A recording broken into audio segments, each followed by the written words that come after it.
Ritchie City Council Workshop Thursday, September 18th, 2025.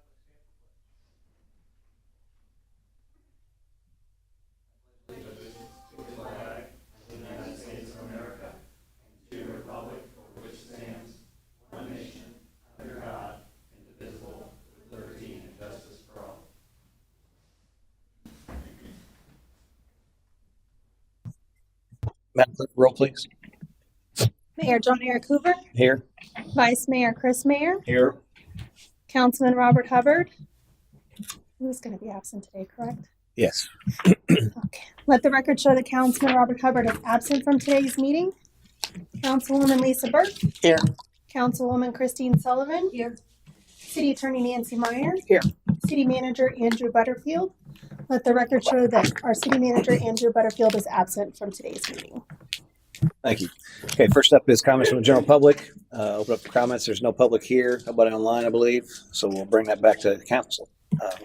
Comments from City Manager. He's also absent, so we'll move right along to council business. Item number 1, amendments to the Port Ritchie sign code. Last two times, we've gotten all the way down to 121 through 121.14. And so we'll go down to page 33 in the packet, and we'll pick back up where we left off at 121.15.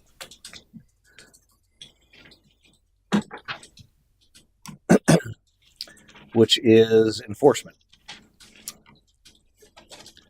Let's see. So, whatever violation of chapter occurs or exists. Talks about the fines and penalties. Looks like there's a red line here. So we got, we reference Article 2 of Chapter 1 of the City Code. Which is where the citation. That's all the citation would be, and we want to take out what was there before, because as we pivot to special magistrate, that. Gotcha. Okay. That's a failure of the city to enforce requires the chapter does not constitute a waiver of the city's right to enforce chapter with respect to that violation. It's an official designee. Okay. So, anybody see anything with that? No, I think it looks good. Okay. So move on to 121.16, sign permits.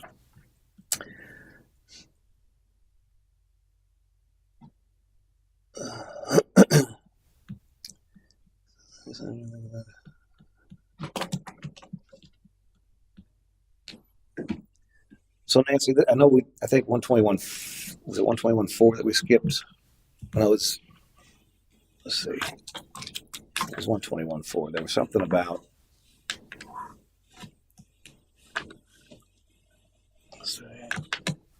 also 121.4 was, which we skipped for now, was certain signs exempt from permits.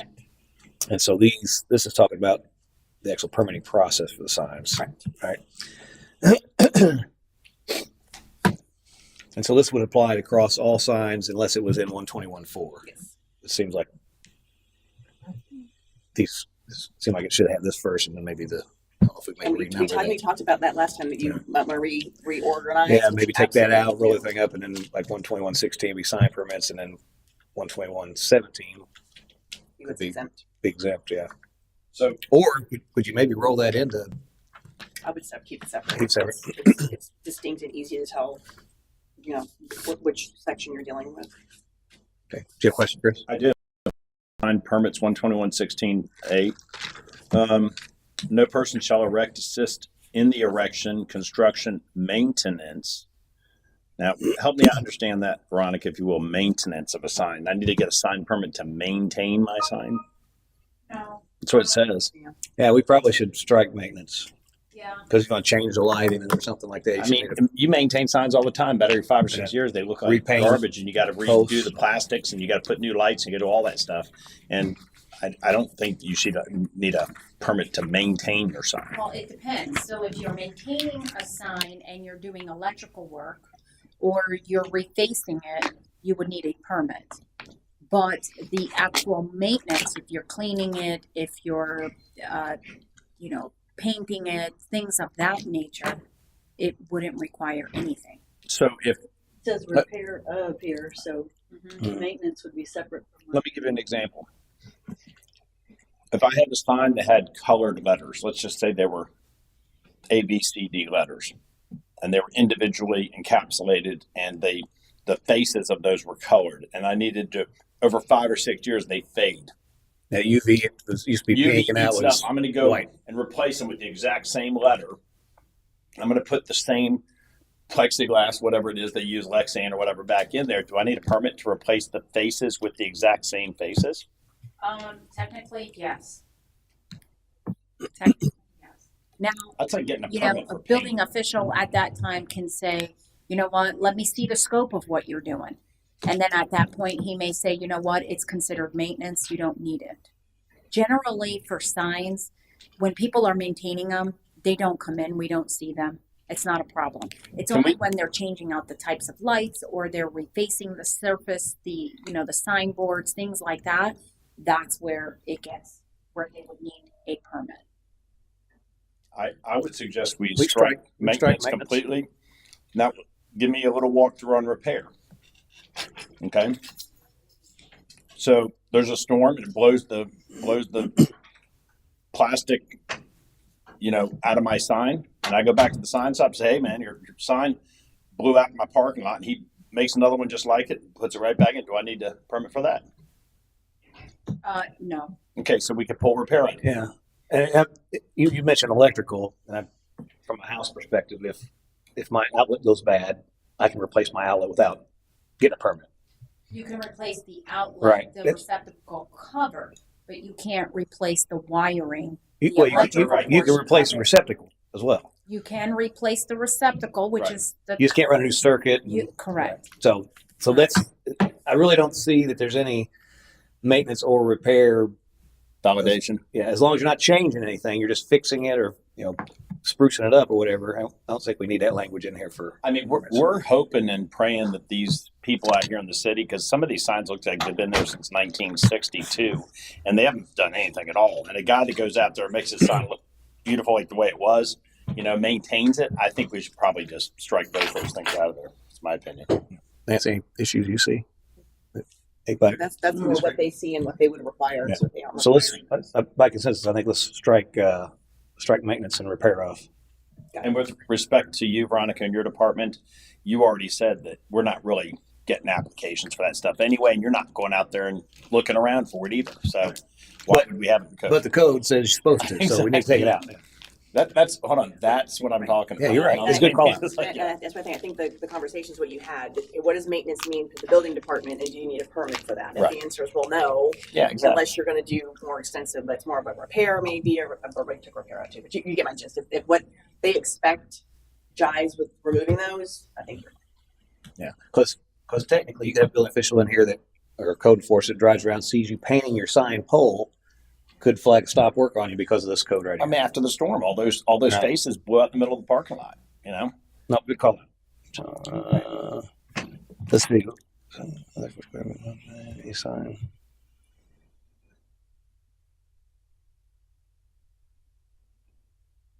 Yeah, I think the rest is okay.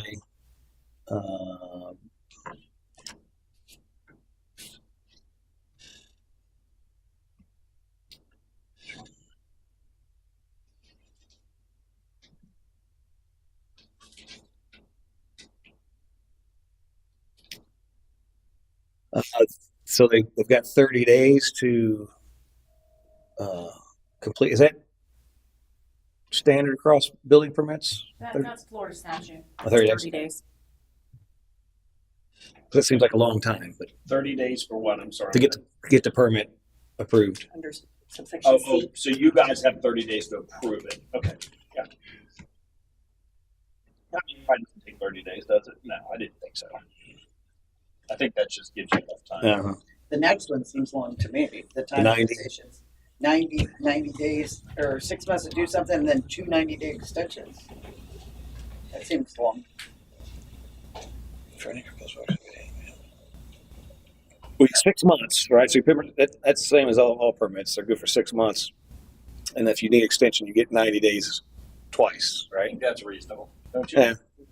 Not more than 90 days. Okay. So generally, he gives 30 days, depends on the building official, but Yeah. not more than 90 days. And actually, it doesn't specify how many. You can continue to extend it 90 It days says two. in perpetuity. Does it say two? Probably just happy to get One or more. communication, right? One or more. Like, here's what we're doing, yeah. One or more extensions. Yeah, of so you time just maybe period, one. Not more than 90 days each. And I think that's fine. Like I said, everybody has Yeah, circumstances. You need that because there might be things happen. Use that discretion. Time to click sign.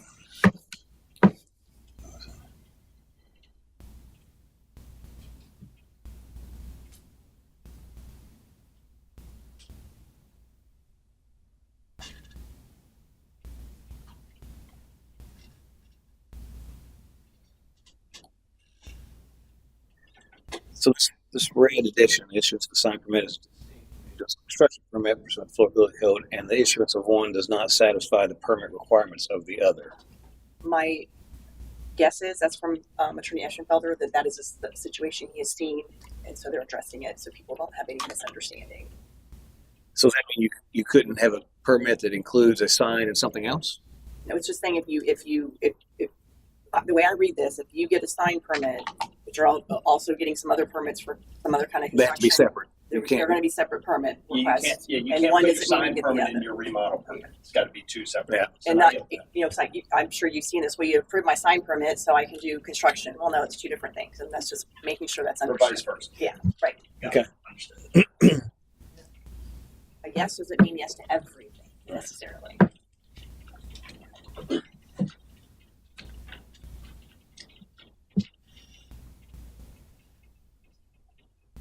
Okay, I think that's fine. Relationship to the premise.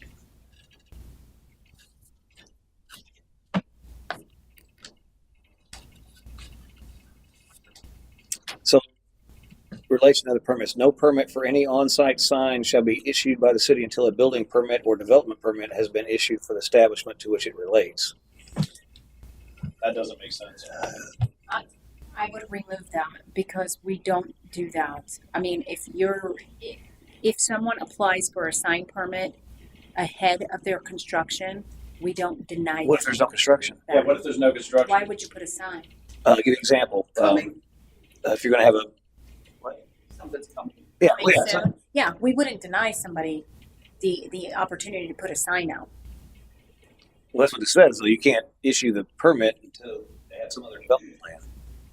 Yeah, we've never. Maybe you're going to have a storage lot and you're just going to put a sign up that says storage here, right? But you're not doing development. Or how about in a pre-existing building where it's like turnkey ready, you move in and you're not going to have a permit. You're just going to like move your stuff in there and then you're going to act as a sign. You can get a signed permit for that sign. I don't know if Why that do you have is, a building permit or a construction permit at that point? I don't know if that would apply here because you already have something there. That's different. I mean, you could probably loosely tie it to that, but I think that what the intent here is if it's a brand new site, you can't just throw your sign up without building something. It doesn't say a new site, it says on any site. Well, I understand that, but there's not necessarily going to be any development on an existing building, right? So let's say you bought a That's my point. If there's going to be no development, there's going to be no building permit, then you get a sign permit, you put your sign. For example, let's say that there's a McDonald's out there and Burger King buys it. They keep everything the same. They just swap the sign out to Burger King. This would prevent that because I don't think the intent here is to do that. I think it's new stuff, but I'm inclined to remove it.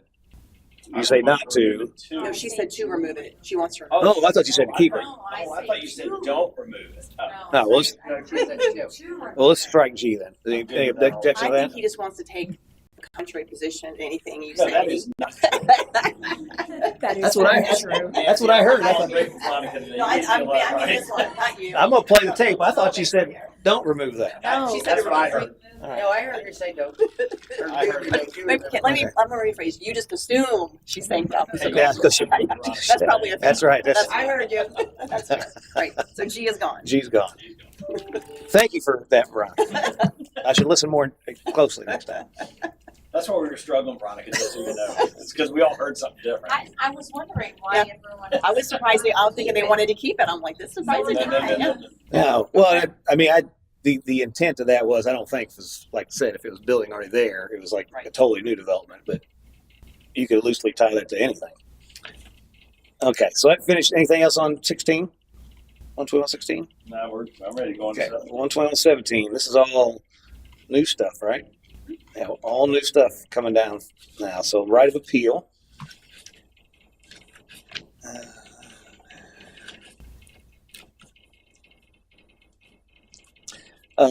So this is interesting. So if an administrative appeal is filed with the applicant and the board fails to meet within 45 days, the appeal will be deemed denied. I would think it'd be the opposite. It would be if the board failed to meet within 45 days, the appeal should be approved. Agreed, exactly. See, I they've would gone not the, agree. Huh? they've gone, Well, aren't we incumbent to give due process there, right? I don't like, I want your board needs to meet. If your board's not meeting, you obviously have to address that issue. Your board needs to meet so everyone gets due process, including the city. but here, we have a lot of, The city gets processed too. I agree, but we have a lot of problems in government right now where government fails to fulfill its obligation and the penalties put onto the business owner and or consumer. And it's the government's responsibility to get its act together to be able to do Yeah, that. well, let me ask you this. When it talks about board, I'm assuming this is talking about Board of Board of Appeals. Adjustment. This is Board of Adjustment. board adjustment. So Right now. can we put in there that it would, if they fail to meet within 45 days, it rolls the next council agenda? I was gonna say, can you add council You- in there? Also, Because we could, Special we can, I think special magistrate might be an option, because that's something we're gonna be talking about. So we might wanna give it multiple options. If Yeah, I don't- if the board can't I meet. like your idea, roll from the, sorry, Nancy. No, that's forgive fine, me. that's fine. Roll from the Board Board of of Adjustment. Adjustments to City Council. Because if something happens and the Board of Adjustments doesn't meet, we've got people up here that have been elected, people that are Right. at stake in the community, and we can vote on that, or whoever's here at the time.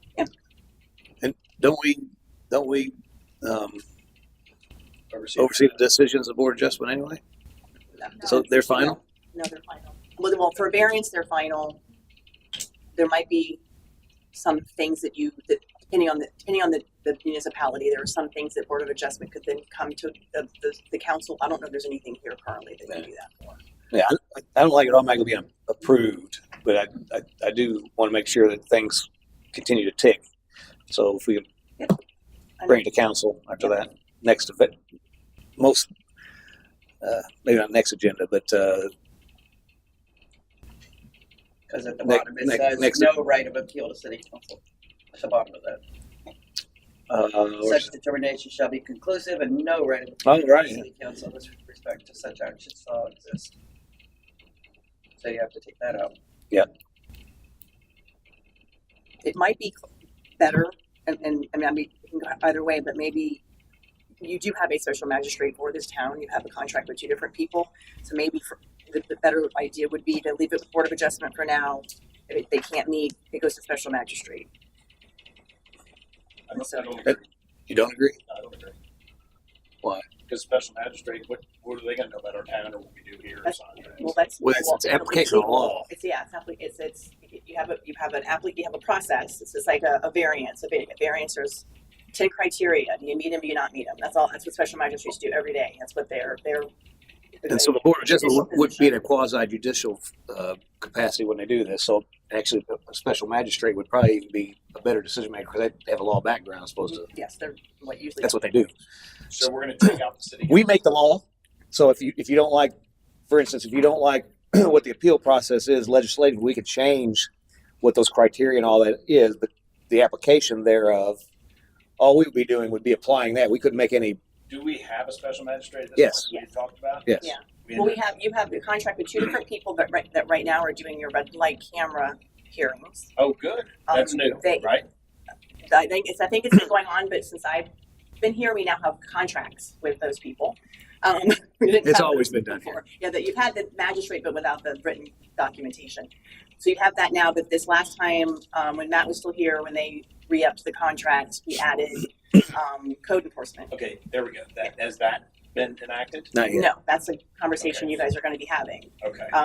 And the language might be broad enough that it could capture this, or we would want to tweak that contract and capture this, an appeal like this also that they could hear. So what do we do to fix this to make it say what you wanted to say? Take care of it. If you're good with the idea of going to a special magistrate after the 45 days, And then that's final. yeah, right then that's there. final. Okay, so we don't string them along. Because if it came to us, we'd be applying the law as written. And it would be an interpreted version of law. It always happens when a group like us gets together. We interpret the law the way we see it and make decisions. Right. But you can't. You got to. There's criteria there. You got to I understand. follow.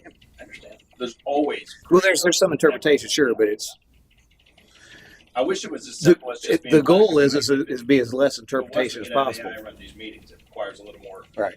interpretation. Sure. Yes. So you good there? Yep, got it.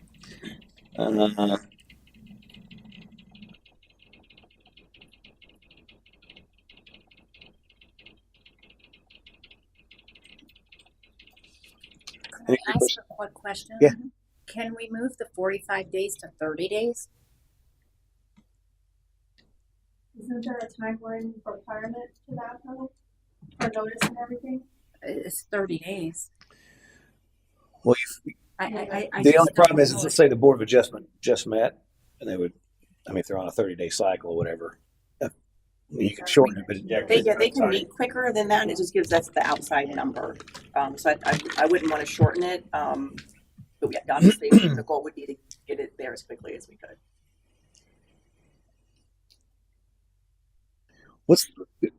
describe B a little bit. So any agreed person must file her, So- his, so or B is the law. If building official denies the permit, you go, let's say the Board of Adjustment or a special magistrate, they uphold the building official's determination. That person who is aggrieved can sue in circuit court.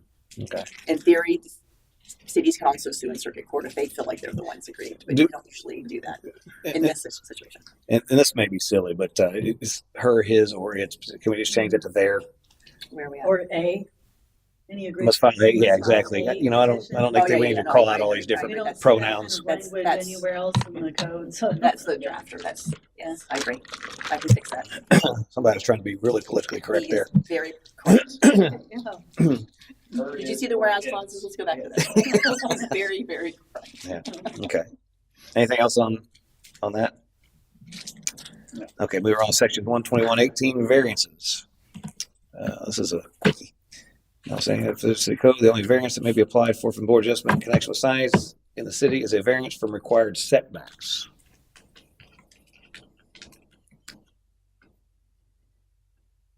What are some other instances that could come up? Size. Well, of course, but something. So strange. remember, the point of a variance is a hardship that you did not create. So that's, so if you think about it, setbacks definitely is not something that you necessarily, the property Mhm. is a strangely shaped property. The setbacks take up more room. I need, to go a foot out further to make the sign be seen. That would be a hardship that maybe you didn't create that might meet all the criteria for a variance. Do you think others qualify? Height, depending on where you're located. We're not really, hilly. And Well, I mean, let's say you got trees around or something that you. you would, I think I don't think that would fit, but if you want to include it, that would be the criteria for the board to consider. I mean, do you need to lock down That's what variance request? I don't think we need to. Well, then you're going to get a bunch that don't qualify, and it's going to take time and money and staff time. And it's up to you guys. I mean, that's Do they have to pay for that, Nancy? Yes. it's a fee. Yeah, they have to pay. I don't know how much it is, but they pay something. I mean, I think everybody's entitled to say, "Hey, this doesn't Variance fit in the fee. box." 500. That's pretty heavy. So they got to put, and if they lose, you keep the money, right? I think we strike that altogether. I think let them apply for a variance. You gotta keep in mind that that fee is not only for staff time, that has to be publicized, certified letters have to be mailed out, the sign. Nancy eat that in 2 hours. posted. Just getting here and going home. So Yeah, so there's We a don't have lot. to have Nancy send the certified letters, do Yeah, we? and No. keep in mind, the publication in the newspaper can be $450 in itself. So those are costly. Those are not cheap. So the certified mail is $8.47 each letter. yeah, we're not going to make any money on it. If that's And you're mailing those to all surrounding properties? Two- How- within Let me ask you a 200 feet. question. How many of those have you done in the last 2 years? Variances? Yeah. Variances in my 15 years here, I've maybe done a handful. Okay, so Specifically because most times it doesn't meet a hardship. It's just because they want. It's not because they can't do it. It's not that they can't comply because the the property is angled differently. It's We- because they want I don't something. like taking away the variance process though. Well, so this is my question. So the variance process is still very clear on that. This is actually further restricting it to just a specific request. Right. And saying you can't do any other request So- of any type. I mean, I would want to have the option to do that if I had a hardship for something other than, I can't envision what it was, but I don't know why we would lock it down. What's your thoughts? I think you strike the whole thing.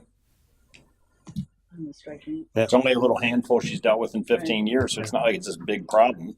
You know, You seem No, apprehensive. I think it's just inviting, and maybe not. You're changing the sign code to hopefully promote more Mhm. upgrading and use and beautification. I think it's going to possibly bring out more work for your building department, who's already working very hard for variance requests that do not qualify. Yeah. Okay, I so think let me in ask this this. particular situation, setback's probably the only thing that would. Do we have the ability to increase that from $500 to $800?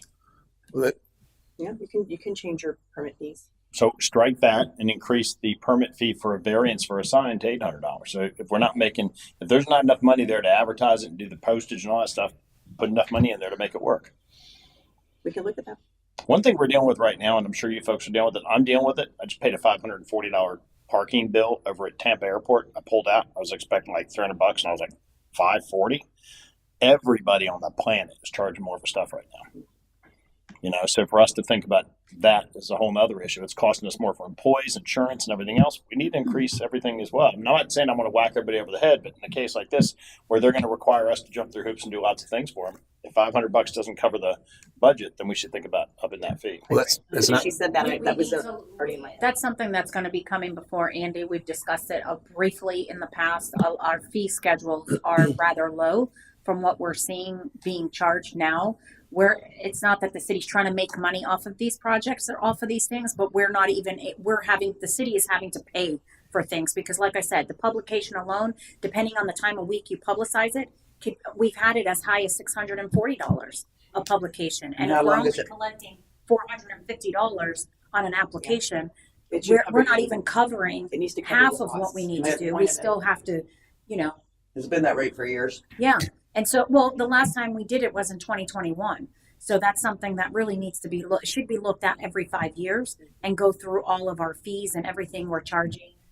Permit fees every 6 months, but different things like this, it should be looked at every 5 years because we tend to fall behind on that stuff. But yes, you're right. The fees have gone. So you guys will be bringing that to us? Yeah. Okay. Well, sound like we're going to handle that soon. So we don't need to mess with that right now. Yeah. Well, we wouldn't do it As long here as anyway, they- but Yeah. unless we were actually make a specific variance fee for We signs. can address that then when it comes forward. Okay, Yeah, I'm good I with don't know that. I would So wanna strike this and make then it we'll different. Yep, address the fees later. Yes, sir. got it. All good? That? Okay. 12119, well, before we do we need anything for variances in the code then? Just leave it off? Or do we need reference variances handled based on the other? I'll check. We may want to say it's handled per Right, yeah, just other provision. Reference, yeah, whatever you need to do That might be a good to idea. strike it or reference the That's other so one. it's clear. And then you don't have to change your numbers. That makes it. That's the hard part when this stuff moves. I'm already thinking about moving that whole section up to. Right, yeah. Change all my numbers.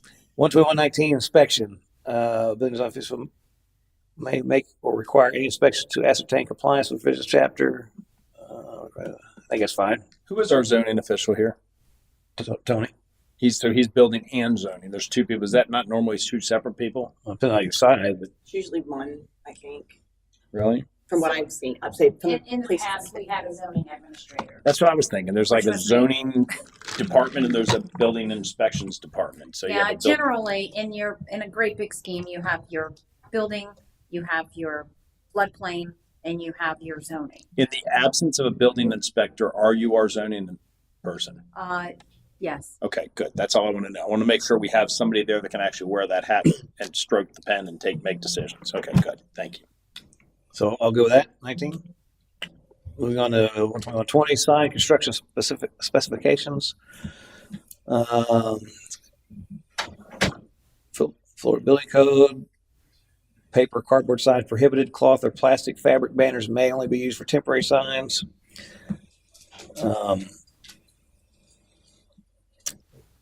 construction standards, all signs be installed and construct in a professional manner. Hold on. On let's paper talk and about this. cardboard, on paper and cardboard, then, but a lot of those signs they're neither like political signs or some of those other signs they put out. They're really like plastic. A lot of these signs Right. today are plastic. They're and not. They're Well, they're those are painted good. onto plastic and they're Temporary. installed. No. Signs. They're painted on plastic and they're installed and they're pulled tight, and that sign stays there for some time. The UV resistance on these signs is getting to be much greater. So when you say no plastic, I get cloth, I get fabric, because that stuff's going to like eat up in the Well, sun. it specifies plastic fabric, so I don't know what. Okay, Is that two okay. different things? Okay, yeah, that's okay. Well, when you say plastic fabric, I don't know. Fabric is cloth and plastic is plastic. So now I don't know what plastic fabric is. I don't either. If we don't know what it is, why is it in there? Yeah. Paper and cardboard, I get that. Cloth, I get that. But plastic fabric, I mean, really, that all those banners and stuff are plastic, like PVC based. I mean, I don't want to call myself out, but I've got a plastic permanent sign right now. Yeah, let's keep that in there and get that taken care of. Get code enforcement over there quickly. I know. Yeah, exactly. Yeah, let's get him over there before he leaves the meeting today. No, I was going to say it too, but yeah, signs like that, those are. Well, all these sign companies with the billboards, those things are all plastic. They're taking plastic and putting it up there and they're pulling it tight and it lasts for 3 or 4 months and they're putting another one up there, right? As long as it's engineered and it's Yeah. good. Yeah. It doesn't, our biggest thing is the wind factor. Well, I mean, if their sign goes out or somebody's plastic sign goes out, they got to fix it. They got to fix it, right? Can we pull plastic out, Nancy? It's like a plastic vinyl. It's like a thin vinyl. Where are you? You're on 121-20 for the section Oh, materials? B. It's the second sentence says cloth or plastic fabric banners.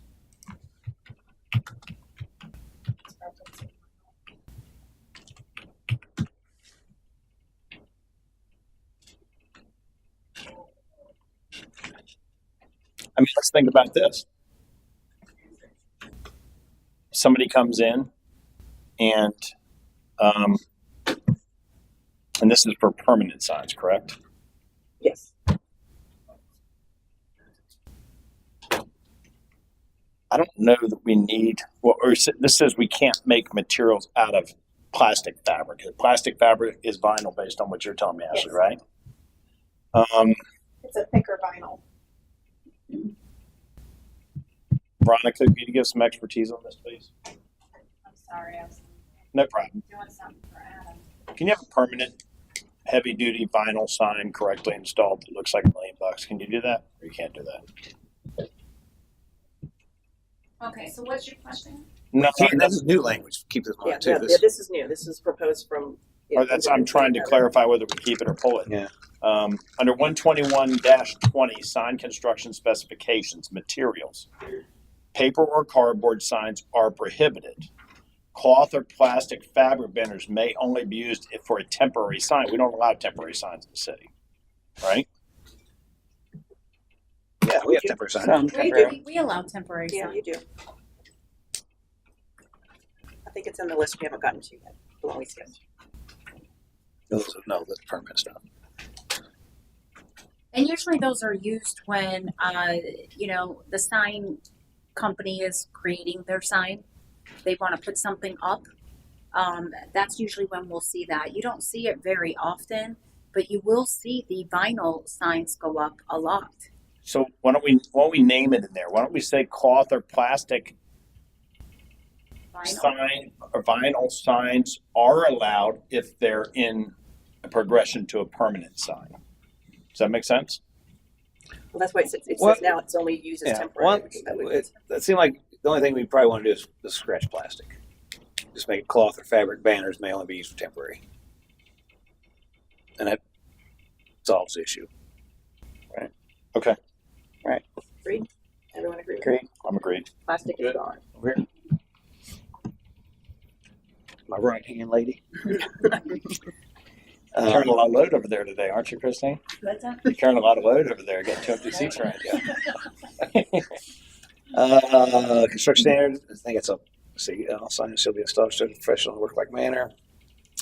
paint coated or made of rust or wood, rot, and inhibited. Well, that's all good, I think. I think though that not all wood is rot inhibited on signs. Right. It says that if it's exposed, it has to be rotted. Exposed, yeah. So it needs to be treated. I agree with that. It's perfect. Anything else on 20? Okay, moving to section 121.21, design requirements. Shall be compatible with the buildings to which they relate and with the surrounding neighborhood. All signs except temporary signs shall be subject to design requirements below. Well, when we say that, that's very subjective. It is. It is. I agree with Because that. who says? That's wide open Right. interpretation Yeah. there, and you can come up with almost anything. Because who says it's compatible? Exactly. Me, you, all of us. That's all- the council. All permanent signs should meet land development code. It really is. What'd you say? It's Meet the code. meet the code requirements, not because you want to put some, like I said, subjective in there, like be compatible. Well, that's not compatible to me. I can see that being a problem. Yeah. I agree. What's this guy thinking at your firm? All this stuff. I'm telling you, this is years of He's- this with all kinds of municipalities. Yeah. He's loosey goosey there. Creative. The same opacity. What's opacity mean? You can see through it. How much you can see through it? Opaque. That's You're using big words in here, huh? I can change the word. Opacity is I don't know. fairly common. Yeah, I don't know what to change it with though. Listen, I'm telling you, in my 60 years, I've never used the word opacity. Okay, You, will, just so you you know. are now. I bet you're going to find a way to use it. I bet you See your will. Defense code, too. It's your word of the day. yeah. You need to learn that word. I think is what. Okay. I don't know that I. I'm sorry that you don't know it, but you need to know it. it could come in handy. Like when you're doing a PowerPoint presentation, whatever, you set the opacity as you're designing layers. So, That's the IT guy, and you're coming out. very important word. Right. It's important when it comes to clothes Remember, I'm too, a car guy, right? right? It's What's important when it comes to clothes too. When it comes Opacity. to clothes, what Yeah. you can see through. Right. Now you'll remember it. So it's kind of opacity is kind of like it never leave my eyes. I can imagine. curling was kind of like tinting, right? Yeah. The level of tint. Yeah. That's the level of opacity. Tint. Tint, right? Tint. You said tent. Tint. Tent. T-I-N-T. Yeah, I was hearing tent. Order. Did you just Yes, count sir. me down? I'm just kidding. Yeah, so let's see. Materials, finishing colors, freestanding monument sign. I'm good with that. Hey, Any combination of landscaping of sufficient density of material at time plane may be used to achieve the same opacity as would achieve. Okay. All tenant panels and freestanding sign, including those added to existing sign structures, shall be constructed of the same materials and illuminated by the same method as what?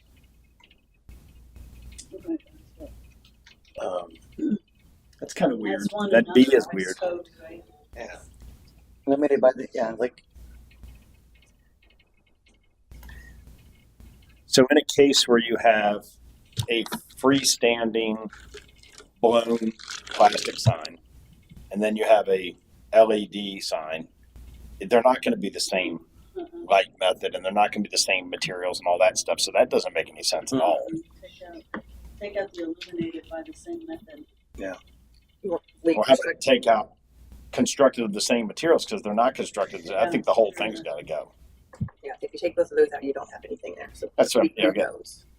You don't want either. Now we turn C into B. Is there and any- move on. Yeah, is there anything that B needs on to freestanding sign? Tenant panels. Now this is in any freestanding sign. A tenant panel seems like what Bob talks about with these Yeah. signs. That you have like 7 different Lawyer and Yeah, building yeah, A. yeah, yeah. So I think in that case there, you don't want different because you don't want a guy coming in with a smoke shop and having his thing go bam, and he's blocking all the other. You can't even read. Yeah, I it. think that's tenant panels is what.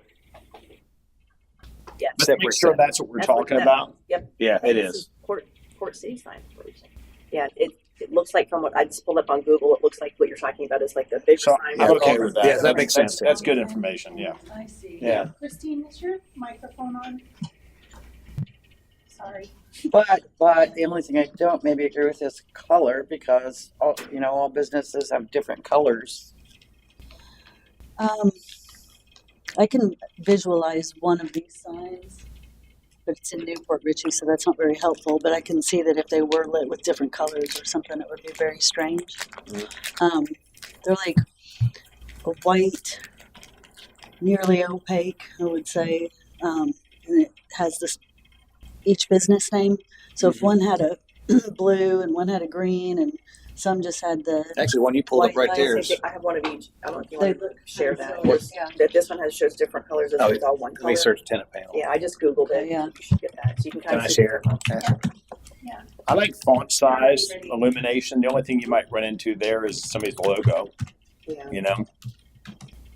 I don't dislike the color. I don't think it looks bad. No, let me share. I see the white looks a little bit more sleek. That's true. Some have more uniform.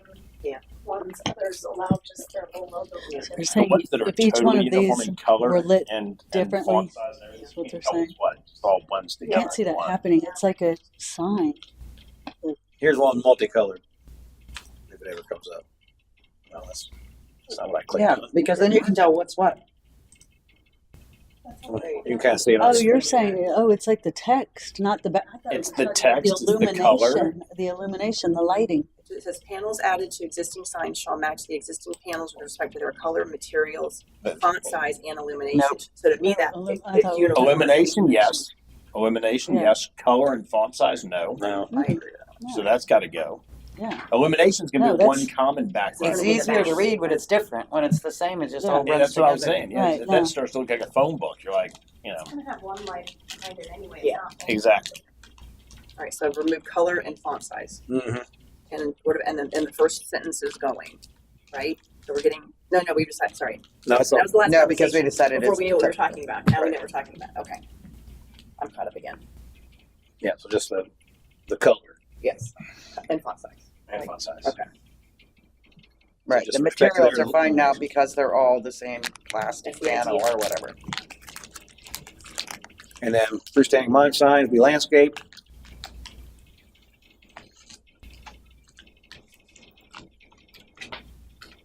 I mean, you got to watch putting too many shrubs around the bottom of the monument sign. As soon as you plant all that stuff down there, it just grows around the sign. You got a block sign. You don't see anything.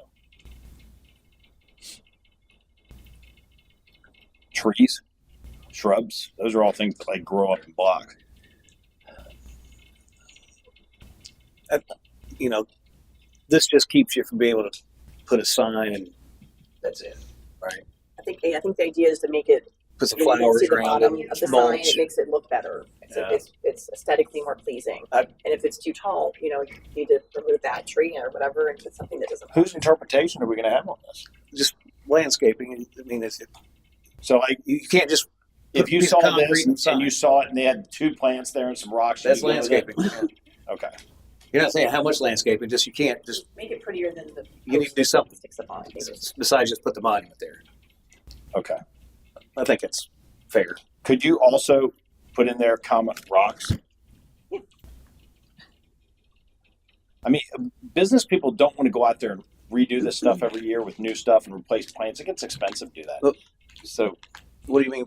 Put rocks in there? rocks, e.g., ornamental rocks, trees, Landscaping shrubs, rocks. Landscaping, Oh, pretty rocks. well, for example, but big fat river rocks, nice ones with two plants. Boom, done. you don't need to put that in there to allow that. You know that, right? Because it's not limited to the things. This is just that- for example. Yeah. I mean, you can use mulch, you can use rocks, you can use whatever you want. Well, I don't see rocks and mulch here. For example, I mean, it's not inclusive. I see his point because right now the only examples are Trees, tree ornamental shrubs, things, plants. green things, and he wants to make sure it's obvious. I think that you don't have to use. If green I had a things. sign and it was one of those monument signs and I had 8 places in my strip mall and I wanted to put that up there, but I didn't want to maintain it and I didn't want stuff growing up around it where you couldn't see the sign, I'd put some of those big river rocks And you around can. that thing. Well, let's put it in there then. Well- I don't want to have to put shrubs in there, like trees and shrubs and stuff. I don't see Nancy rocks made doing the that in the point. future. Just shows you can use something other than plants. You could. If it's not in there, I they don't know if think this they is can. a term. Are there? Is it would be an Or ornament? similar items, or of similar type. Well, Nancy, correct me if I'm wrong, but I know in the past a lot of times when you put things in there, they become limiting factors. Well, that's when the way this is written right now. It's saying, for example, ornamental trees, shrubs, and ornamental plants. That's not limiting anybody. I mean, it still needs to be, Everything in there landscaping grows. around it. And I see your point that the only examples appear to be green things. And if you're going to allow mulch or decorative rocks or anything else, someone would know that when they came and talked to Veronica or someone at the window. But if you just read that, you may think you have to plant something that grows. I'm just going to tell you, as a business guy, I'm going to put rocks around mine with fabric underneath it. I'm not doubting that. Right, and you can, But you could also do mulch. right. You could You also wanna redo it You every could also year. leave it dirt. You don't want to leave it dirt; it splashes up on Again, your sign. what you want to do, and it's irrelevant to the code. I don't think you. It's can have- irrelevant to the code what you want to do. How about just removing ornamental plants and saying ornamental ground I mean, coverings? I would be more inclined to just say landscaping and be done with it, as opposed to Instead of ground ornamental covering. plants, just say ornamental ground Ground coverings. coverings. That would Because that cover all. ground covering is rock, it's Love it. plants, it's Yeah. Good. mulch, everything. They don't Thank have, you for saving me and Eric on that one. I appreciate it, I know, it's like. Councilwoman. they don't Does have that to be work? opaque, Work for you? Work for you? right? yeah. No, okay. Less is more in my mind. But if we want to call out a few It things, is examples. still less. Well, we're because gonna- it's- I'm just gonna I mean, remove it's plants still- and You're put just, ground you're covering. swapping one thing out for something that is. So it's still just three broader. examples. And No, again, that's fine. it's not limited to these three things. Right. I just see somebody saying, "Hey, where's your trees and shrubs?" Right. You know, I'm like, well, I got rocks. Well, rocks isn't in there. No, it is. That's I get those calls. We know we do. Yeah. wall signs shall not be installed in a manner that detracts from the architectural design of a building. Wall signs shall not be installed over windows, doors, or other types of fenestration. Now that's a new word. Now that's a new word. Yeah. That's, yeah. That one I don't know. We got Assuming it means we got- openings. Yeah, it is openings. Yeah, fenestration would I've be never heard openings. that. The arrangement of windows and doors on the elevations of a building. Well, for So example, why would we not want wall signs above windows? It doesn't say above. It says It does. involved with blocking them. because like a carryout, let's say a carryout, and they've got their advertisement signs on the window, and then something's happening there. The police go by. Oh, you can't- over windows, You not. can't even see like- looking in the window what's going on. Where's the clerk? You can't see. Yeah, but you're I not was thinking required to. above It's the not windows, safe. but it's talking about blocking them. We need to replace that word though. Yeah, it's I agree. That's a little bit. To not block. Fenestration. on top of. Oh, and finish. Yeah, I that's thought you too meant much. the over part. Well, that's it. Wall signs should not be installed over top of. You should Should not be installed to block. Or other types of. Yeah. That's the idea, right? You don't Yeah, block it. installed to block windows, doors, or the types of openings. because you want to be able to see from the outside into the inside. Mm-hmm. Got it. And a wall sign is a permanent structure. No, because obviously we'll get down to the window signs that are partially Like on the opaque. You know, Yes, yeah. I'm double checking, but yes. I think so. Well, on those though, like the clerks can look out, but nobody outside can look in, and that's not a good thing. blinds you can't see in either. I've always struggled with the whole thing. You can have shades pulled all the time, but you can't put a window sign that you can't see through. So. But that's coming. Anything else on 21? You good? Okay. 121, 22. Journal sign provisions. See, it seemed like that should be We can move a it. very, very top. We can move it. Wherever you want it. Fire relation apply to all signs strict city, sign displayed without the consent of legal owner, obviously. Chapters 9 modify federal law fixtures, sign related provisions, and private leases regarding signs, so long as they're not conflict with chapter or the ownership of sign structures. So. And we did change right away stuff early on the temporary signs, right? That's on how many feet back. So it says except in conformance with the requirements of this chapter, That's, which is the whole, yeah, Yeah. that includes this. so we should be good there. Is illegal shall be forfeited to public and subject to confiscation. In addition to other revenues here under the city shall the right to recover. Okay.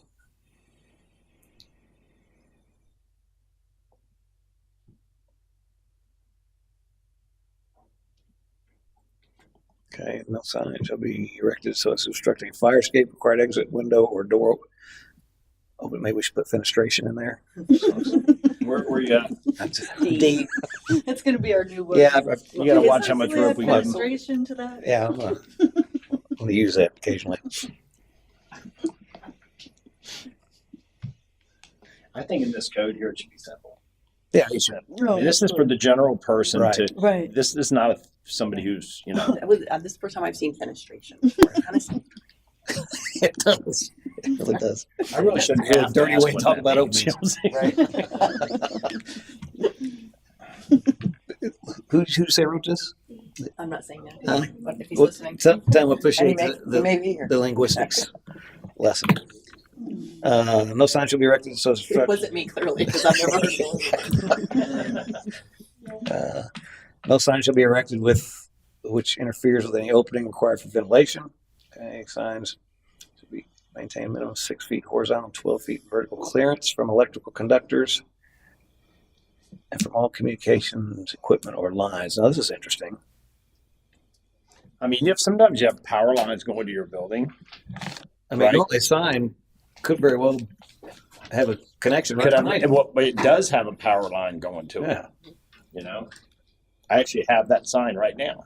Power line goes to the sign Yeah. from the pole installed by the power company. Take it out.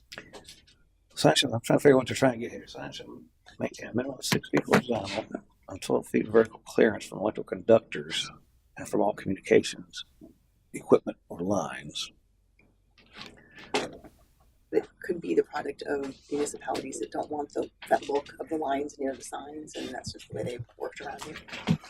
I don't think there's any. I mean, it's not some kind of fire hazard. Well, that's what I was trying to see. Is they're trying to? I mean, maybe there is that, but obviously they attach right to it. So Nobody's going to install a sign where the wind blows and the electric thing hits the sign. Nobody's going to do that, right?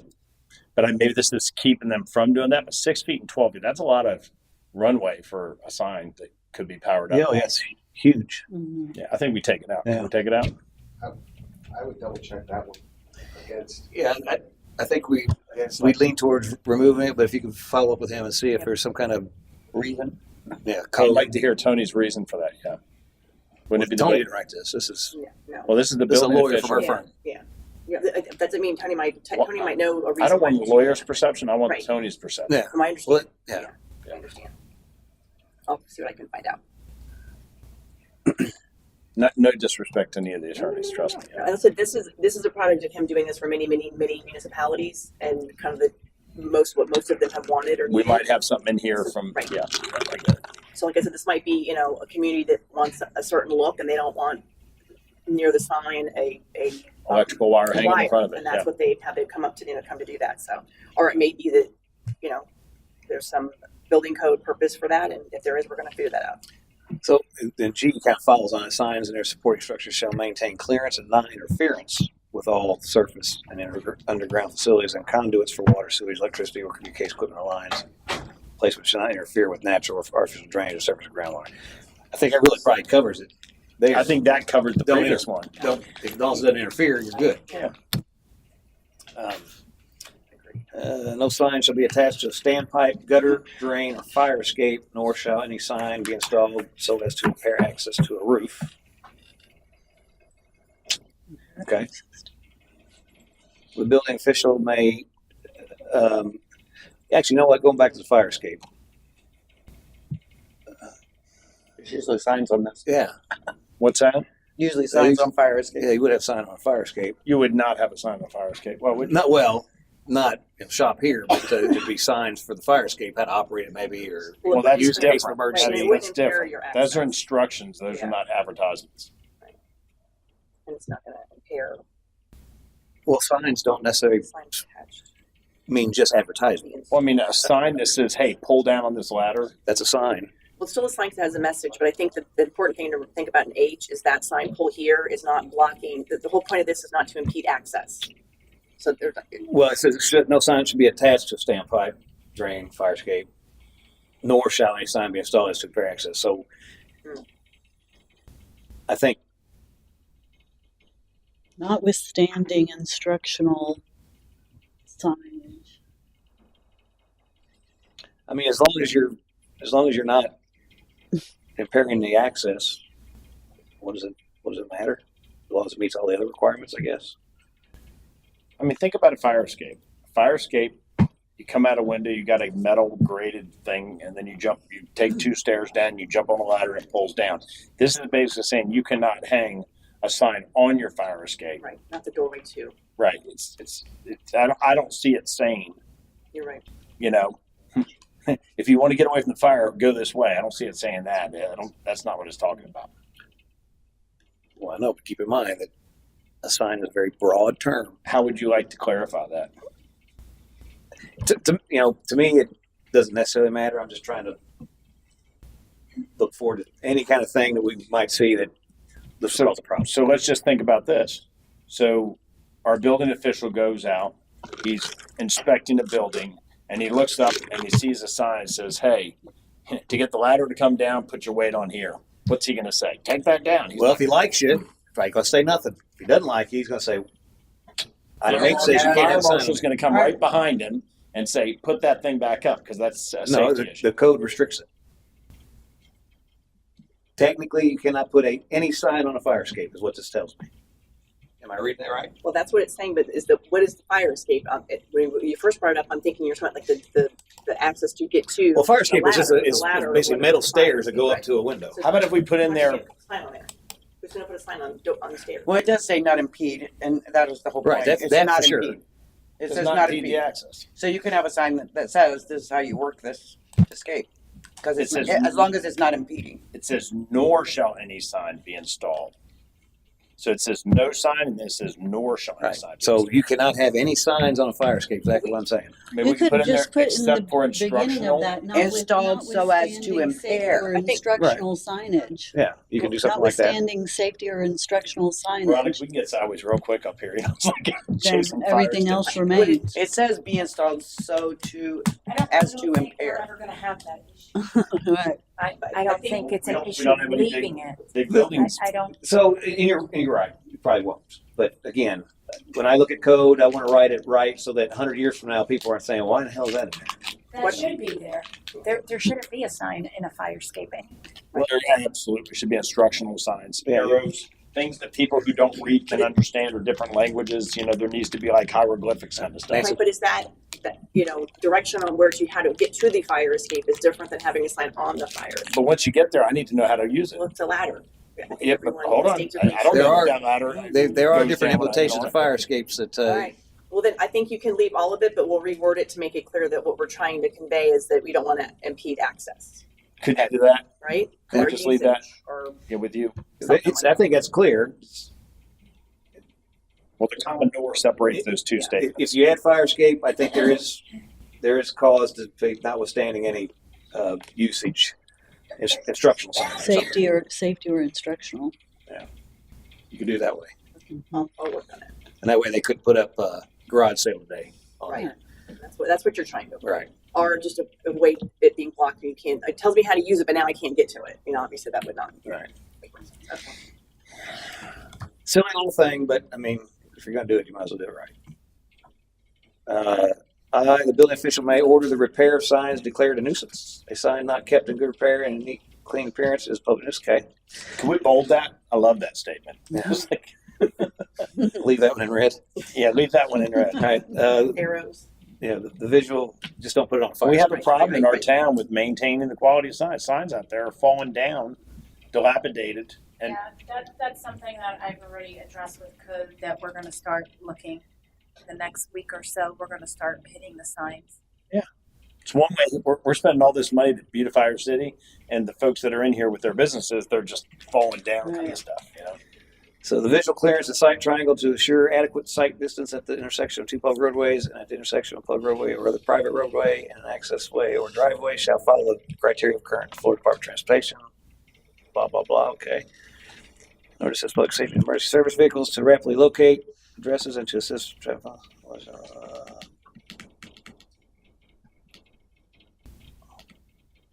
Am I reading that wrong? Water to assist public safety. Probably go ahead and to assist traffic on residential and non-residential shall conform, okay, to all applicable city or county codes mandating address displays. Okay, that's fine. Which addresses where we said Yeah. raising from Mhm. 3 inch to 4 inch letters and all that. Yeah. Or numbers. Not identifying your building's number is a problem, you know, especially for emergency vehicles, cops, Mhm. customers. Signs shall not be located on public owned land or easements or inside the street rights of way except bus stop informational signs, government signs, and safety or warning signs, or as otherwise allowed by license agreement approved by the city council. Nothing shall prohibit a duly authorized local official from removing a sign from public property as is allowed by law. Okay. So where did we see a bench mounted sign? You know, like these people, they put the benches at the bus stop, they maintain them, but they have a sign in them. We let that go, right? We're good I with think that? we allowed I think that. you left it. Okay, good. Just want to make sure we did. Remember we talked about it. Because if not, we're going to be buying and maintaining a park bench at the Yeah. bus stop. Now that's technically, those are on publicly owned land and right of way. So do we, That spot where the bus stop is that not the transit spot or something we easement with them? And then there's some kind of a public-private partnership in that. Probably Pasco. And Pasco probably gives permission to them to do that, and they get a little piece of the pie with the advertising, right?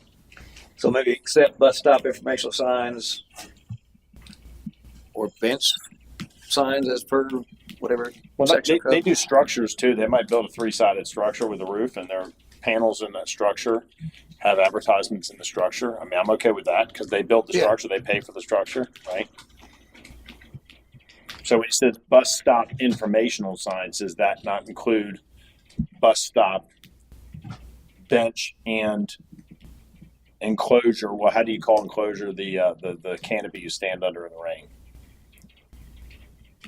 Well, that'd be anything around the bus stop. It would include all that.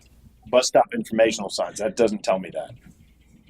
To me, that I think of like the routes and the timing of the bus, like the information. Yeah, it's Right, right. specific on what Yeah. what Yeah, sign. yeah, can- but if you're going to have, we don't have any here. Do we have any in the city of Port Richey where people can go in and stay out of the rain or the sun? See, No. these sign companies will come in and they'll put up beautiful structures for you, but they advertise. Right. And I think we should allow that. I Yeah. think we should write that in the code right now. Yeah, well, Because I would love to have places for And people then to sit call there them. out of the sun. And then call them and have them come put those in. We will, yeah. They Right. say, hey, we've Mhm. approved it in the code Right. here, and now we'll have covered bus Right. stops that are Sure. nice with a bench and they're out of the sun. Sure. Well, this will allow. What do them you to think about that, put the Chief? sign. Covered bus stops. That's yeah, I don't. I'm Is that- thinking, I no, can tell you one thing, it's a great idea as long as it doesn't turn into home scams. exactly. Well, then that's where you come in, right? They can't, what's it called, loitering? Well, Bus came and went, you're still sitting there. who owns the property? If it's the county, then we have to get them to give us the trespass authorization. We can't just make people leave if it's not our property. Or if it's a private person's Well, property. public right away, you guys can do Yeah, that. but you don't own If the it's a road public either. right of way, but if it's ran by PSTA, where they're the ones operating the bus stops, then they have to give us the authorization to trespass people from those Yeah, areas. well, like Go Pasco. I don't know if they have any of Yeah. those type things, but they're actually expanding their service up and down 19, so they would possibly put one in at some point. I mean, I think people who take public transportation, people in wheelchairs, these kind of things, they should be entitled to be in some place they're not getting smoked and rained on while they're waiting for something. So I'm not saying we're going to go spend the money to put them in, but if they want to put them in, I don't think we should impede them here. And maybe it's not even our jurisdiction. Maybe it's not even something for us to worry about. and this provision is just about the sign, so the actual building of the structure would be a different. It wouldn't be here. Whole other anyway. thing. Yeah. It'd be a different. I think here, if you just take out informational, and then you accept bus stop signs, then it doesn't matter what kind of signs they are. They can be advertisements, they can be informational, whatever.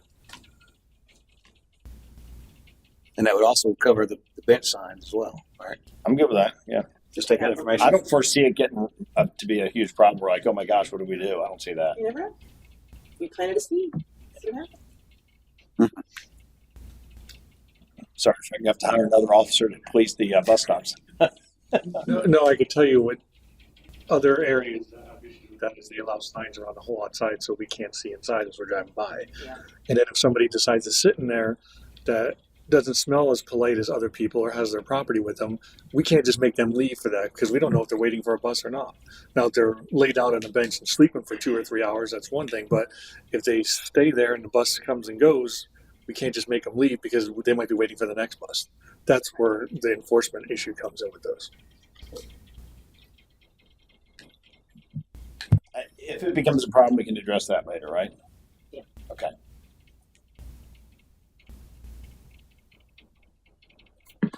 Okay. And nothing in this division shall be construed to prevent or limit the display of legal notices, warnings, informational direction, traffic, or other such signs. Fine. And all signs shall comply with applicable building, electrical code requirements. All sign replacements not require permit shall comply with all building. It's all good boilerplate stuff, probably.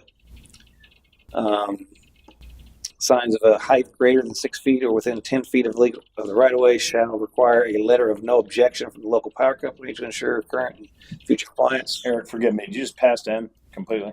No, I read it. I thought you switched from M to I went to O, but is there something in you saw? No, I wasn't reading it, so I'm sorry. It was Yeah, you read it. seemed pretty cut and dry. Oh, good. P, if no height or size restriction is specifically prohibited, any sign located in the city, height, size restriction for structure in the zone in which the sign is located will cover. Okay. Anything else on those? No. Okay. Let's see. 121.23. Unregulated areas. This chapter regulates signs in a manner that's consistent with the land use classification. Yes.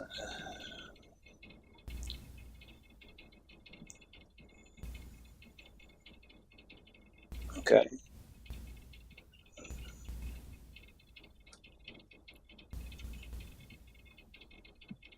I think all that's okay. Yeah. D is one more. Yeah, I can't get rid of that big space. I don't know why it's there. So if any area is annexed into the city limits, this is important.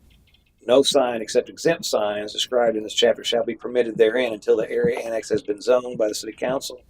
Signs in existence as of the time of annexation shall be brought into compliance with the chapter within 1 year of annexation. Okay, so that is a problem in my mind. If we annex an area, And then you tell them their signs are no good. yeah, that's not going to. Welcome to the city, by the way, fix your sign. You get a year. What's that? You get a year. I would say they would be grandfathered just like any other sign would be until it's 50% Damaged. damaged or whatever. Or it's been sitting for how long, whatever the whole the whole the thing. regular there. rules. Yeah, we don't want to say, hey, okay, if I do go through the annexation process, here's your list of we're going to, we don't want to Yeah, do we that. don't do it. Sure. Damage, if it's damaged, Well, just comply. Abandoned, it complies, but we're not going to say just because you're now here and you may have a sign that we no longer That's allow. grandfathered. if they're annexed in, those rules Grandfatherings. apply to those guys. So I don't know if you need to call specifically anything out So here. like a subdivision that has their subdivision sign out front, they've had that same one there for many, many, many years, Yeah. they're annexed in, and then we go, nope, we don't like that You one. need a They're one-time. annexed in, they're paying a little extra taxes. Oh, by the way, Yeah, you need a one-time special assessment for every homeowner for $1,000 each. And they're like, Right. So shouldn't we just remove this? That's what I'm thinking. Altogether? and that Yeah. solves your space problem. there you go. I still can't get that. That's okay. You're in a whole different section now, Nancy. So it solves that. All right. So strike D. D D's and dog. isn't it? Section 121.24, non-conforming uses must comply with chapter. Any building or land use not conforming to zoning ordinance for business district which is located shall nevertheless comply with all provisions of chapter for the district in which it is located.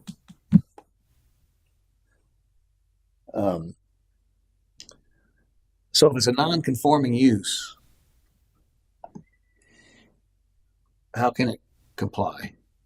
I was still thinking about I'm You're not done believing with me? annexation. Yeah, I'm thinking we might want something in there. About I don't know annexation? what yet, but if We I'm trying to think through. Thank you. We're gonna go back a minute. I'm trying to think through if you annex in a commercial property, and I'm kind of asking here.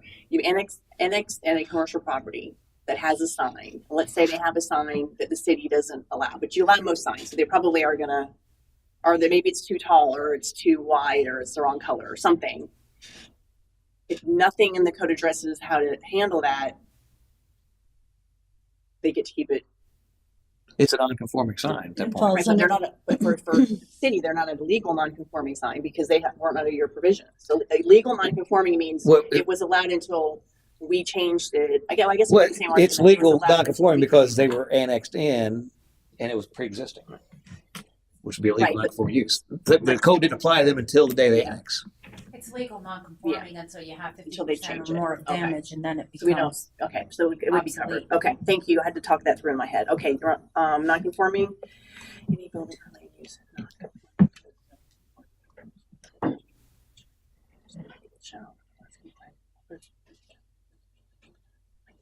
See, this, Any building or land use. What is that? if it's non-conforming, it can't comply with the chapter because it's non-conforming. I think it's talking about, I think this is what it's trying to convey. If you have a building or a land use that's not conforming, that's one part. But they want to, this is about signs. They Right. want a sign, your sign still needs to conform with. this Oh, I chapter. see what you're saying. So yes, you may be a non-conforming use that we're allowing on this property, but that doesn't mean you can have whatever sign you want. You still have to, your sign has to be consistent. But if with your this chapter. sign is already existing and That's two different, yeah. non-conforming, I don't know that I like, because see, this isn't talking about signs, it's saying the building or land use, any building or land use that's non-conforming still has to comply with the sign code So it just as says, applicable to Isn't that that piece of property. automatic? Couldn't we just remove that altogether? Because automatically signs are of a or could you different just put the word sign in there? code section altogether. So if Well- your building was non-conforming, that doesn't mean you're. No, I'm actually right now drafting a brief in response to someone saying, but I'm a non-conforming use, I don't have to follow your code. So I would highly recommend you address it. I just think it needs to be tweaked. Could To you make simplify sure- that? Yeah. If I've got to look at it and I can't make Right. sense of it after the third I time, think around, we have need to work tweak on it. I think you just need to call out, The unless you sign have a has to legal conform. non-conforming sign, Right. it's okay. Yeah. If you're trying to put a new sign in, What it has to what it's comply, trying even though you're, what it's trying to address is kind of what I'm dealing with right now. I have a property, not here, obviously, different municipality. You have a property that has a legal non-conforming use, so they're allowed to use the property for that use. The argument being, okay, well, I'm a legal non-conforming use, so the code that applied before you changed it that made me a legal non-conforming use, that's the code that applies across the board. No. You're a legal non-conforming use for that use, but the current code is what you have to Right. adhere to. So I want to make sure that's clear. And This is a it's about perfect signs. example where AI comes in effective. You take this and you place it in there and say, "Hey, tell me how I'm to doing say it. this simply." Well, yeah, we're I don't- paying you $500 an hour. I don't know how to do AI. That's the problem. I don't know how to. I don't have that. I don't have the. I don't. My. No one is paying for the updated version of my AI. So I In a only big have the free office like stuff. you work at. AI can mess things up too, though. Truly. That's what I do. Truly. I And you usually can find tell, mistakes. and you can tell when you're reading it, oh, that's AI. I like Oh, that's finding AI. mistakes. Yeah. But The free stuff. there's places for This it. just needs. This needs a couple words. Yeah. Trust me. This is easy. This is an easy fix. she can do that without AI. Yeah, I don't need AI. I'm No, she above doesn't need AI. AI. She got a law degree for crying out loud. That's your public paid AI. I don't. I mean, God, who drafted this one? Yeah. This makes sense once you understand what it's trying to convey, but it's not easily understood the first time you read it. So I will. If I you will could sprinkle, make it easier. was it finesse? What's that word again? Finesse? Fenestration. Yeah, if you could sprinkle fenestration in there somewhere. Section 121.25, rights not transferable off property. The rights contained in this chapter, including but not limited to those associated with sign sizes, numbers, types, and allowances, as well as rights associated with non-conforming signs and appeal rights, may not be transferred in any manner to any other person nor aggregated. Okay, This is wording. Yeah, Mhm. This is wording. Rights contained.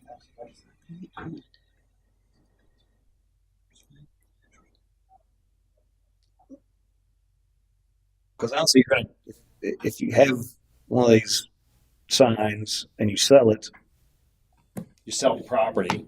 You have a non-conforming sign. Now all of a sudden you got a yeah, non-conforming sign. Tear that down and build that. I don't like that at all. but it says off property, which is confusing I too. don't know.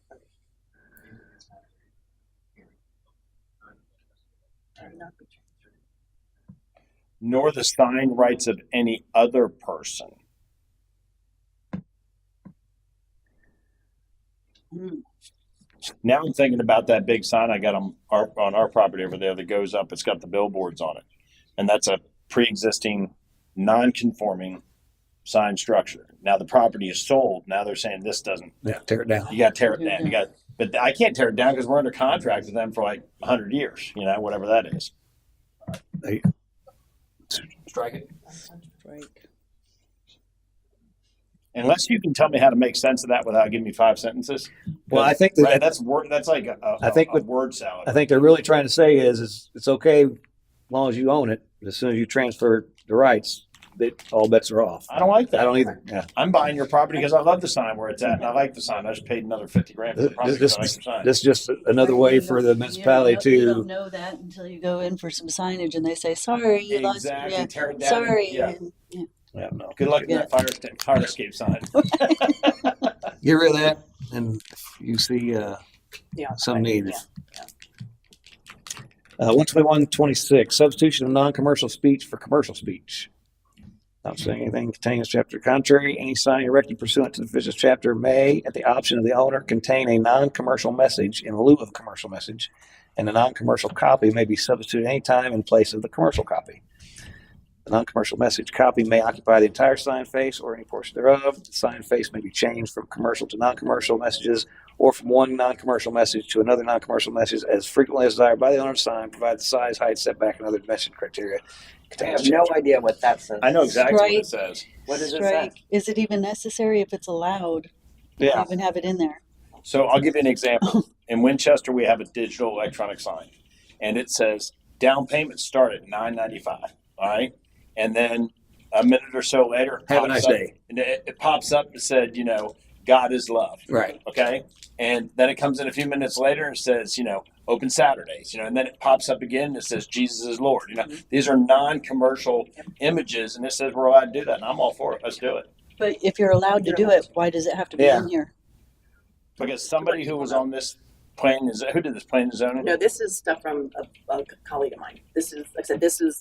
So this is basically telling you can do what you could already do. I like it. Yeah, I like it. I This is think what you you leave it do. alone. Sometimes codes tell you what you If can't there- do, and if there's sometimes no- we make it clear what you can do. If there's no exclusion to doing it, then you don't need it. Yeah, This is just excess I would agree with that. jargon here. I mean, You're automatically allowed to do it unless there's an exclusion. Well, to you doing can't it in use code. vulgarity. I mean, if the chief goes by my sign and I've got vulgar content on my sign, right? Isn't that a problem, That's chief? a very, very, very That's- tight. Well, that's different. Yeah, it's That's hard. It's different. hard. Certain things, What yes. what you're describing with this signage that you just talked about, that's not excluded in the code anywhere. So obviously it's allowable. Well, if it was not excluded somewhere else, they wouldn't have put it here and spent a whole paragraph doing it. I think this is a product of, there's obviously a lot of litigation around signs and First What you can Amendment say, and what you word. can't say. So Yeah, I think this is to make it clear this is something you can do. I don't think it's a problem leaving it in there. I like It's that. allowed and it makes it clear, and not even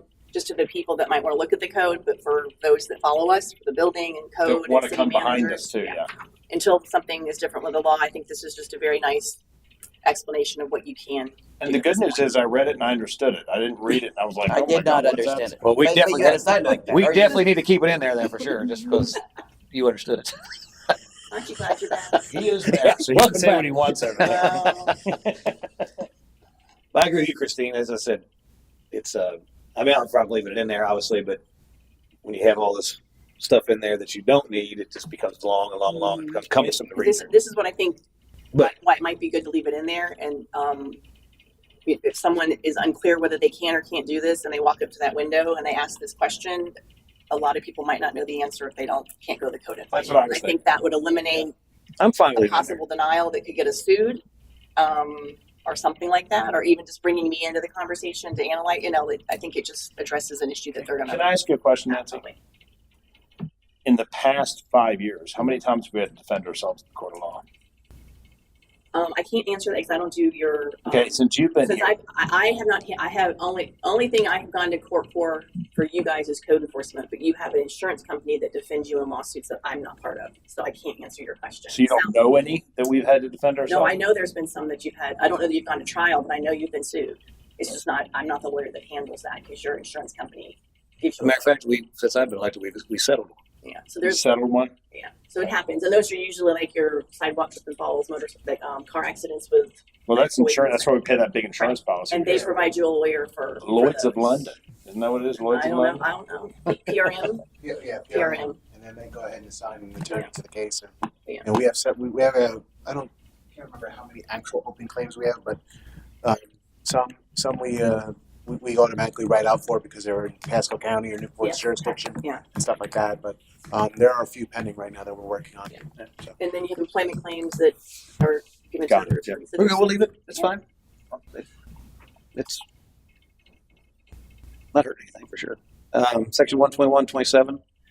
Content neutrality as to sign message, viewpoint, notwithstanding anything chapter contrary, no legal sign or sign structure shall be subject to any limitation based upon the content, viewpoint of the message contained on such sign or displayed on such sign structure. That's for the stuff of content, mostly. Right. Any good? Or anything there? Okay. 121.28 fees. Do you guys want to take a quick break before we go further? About an hour and a half in? Yep. We'll go. Yeah, let's take a 5-minute recess. Turn your mic off.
Okay, so we are on 121.28 fees before any permit is issued. Oh, this is actually our language.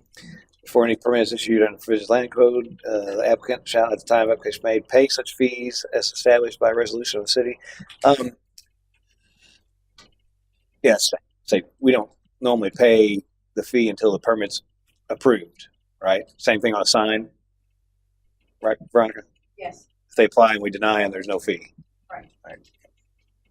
Can we talk about that? Sure.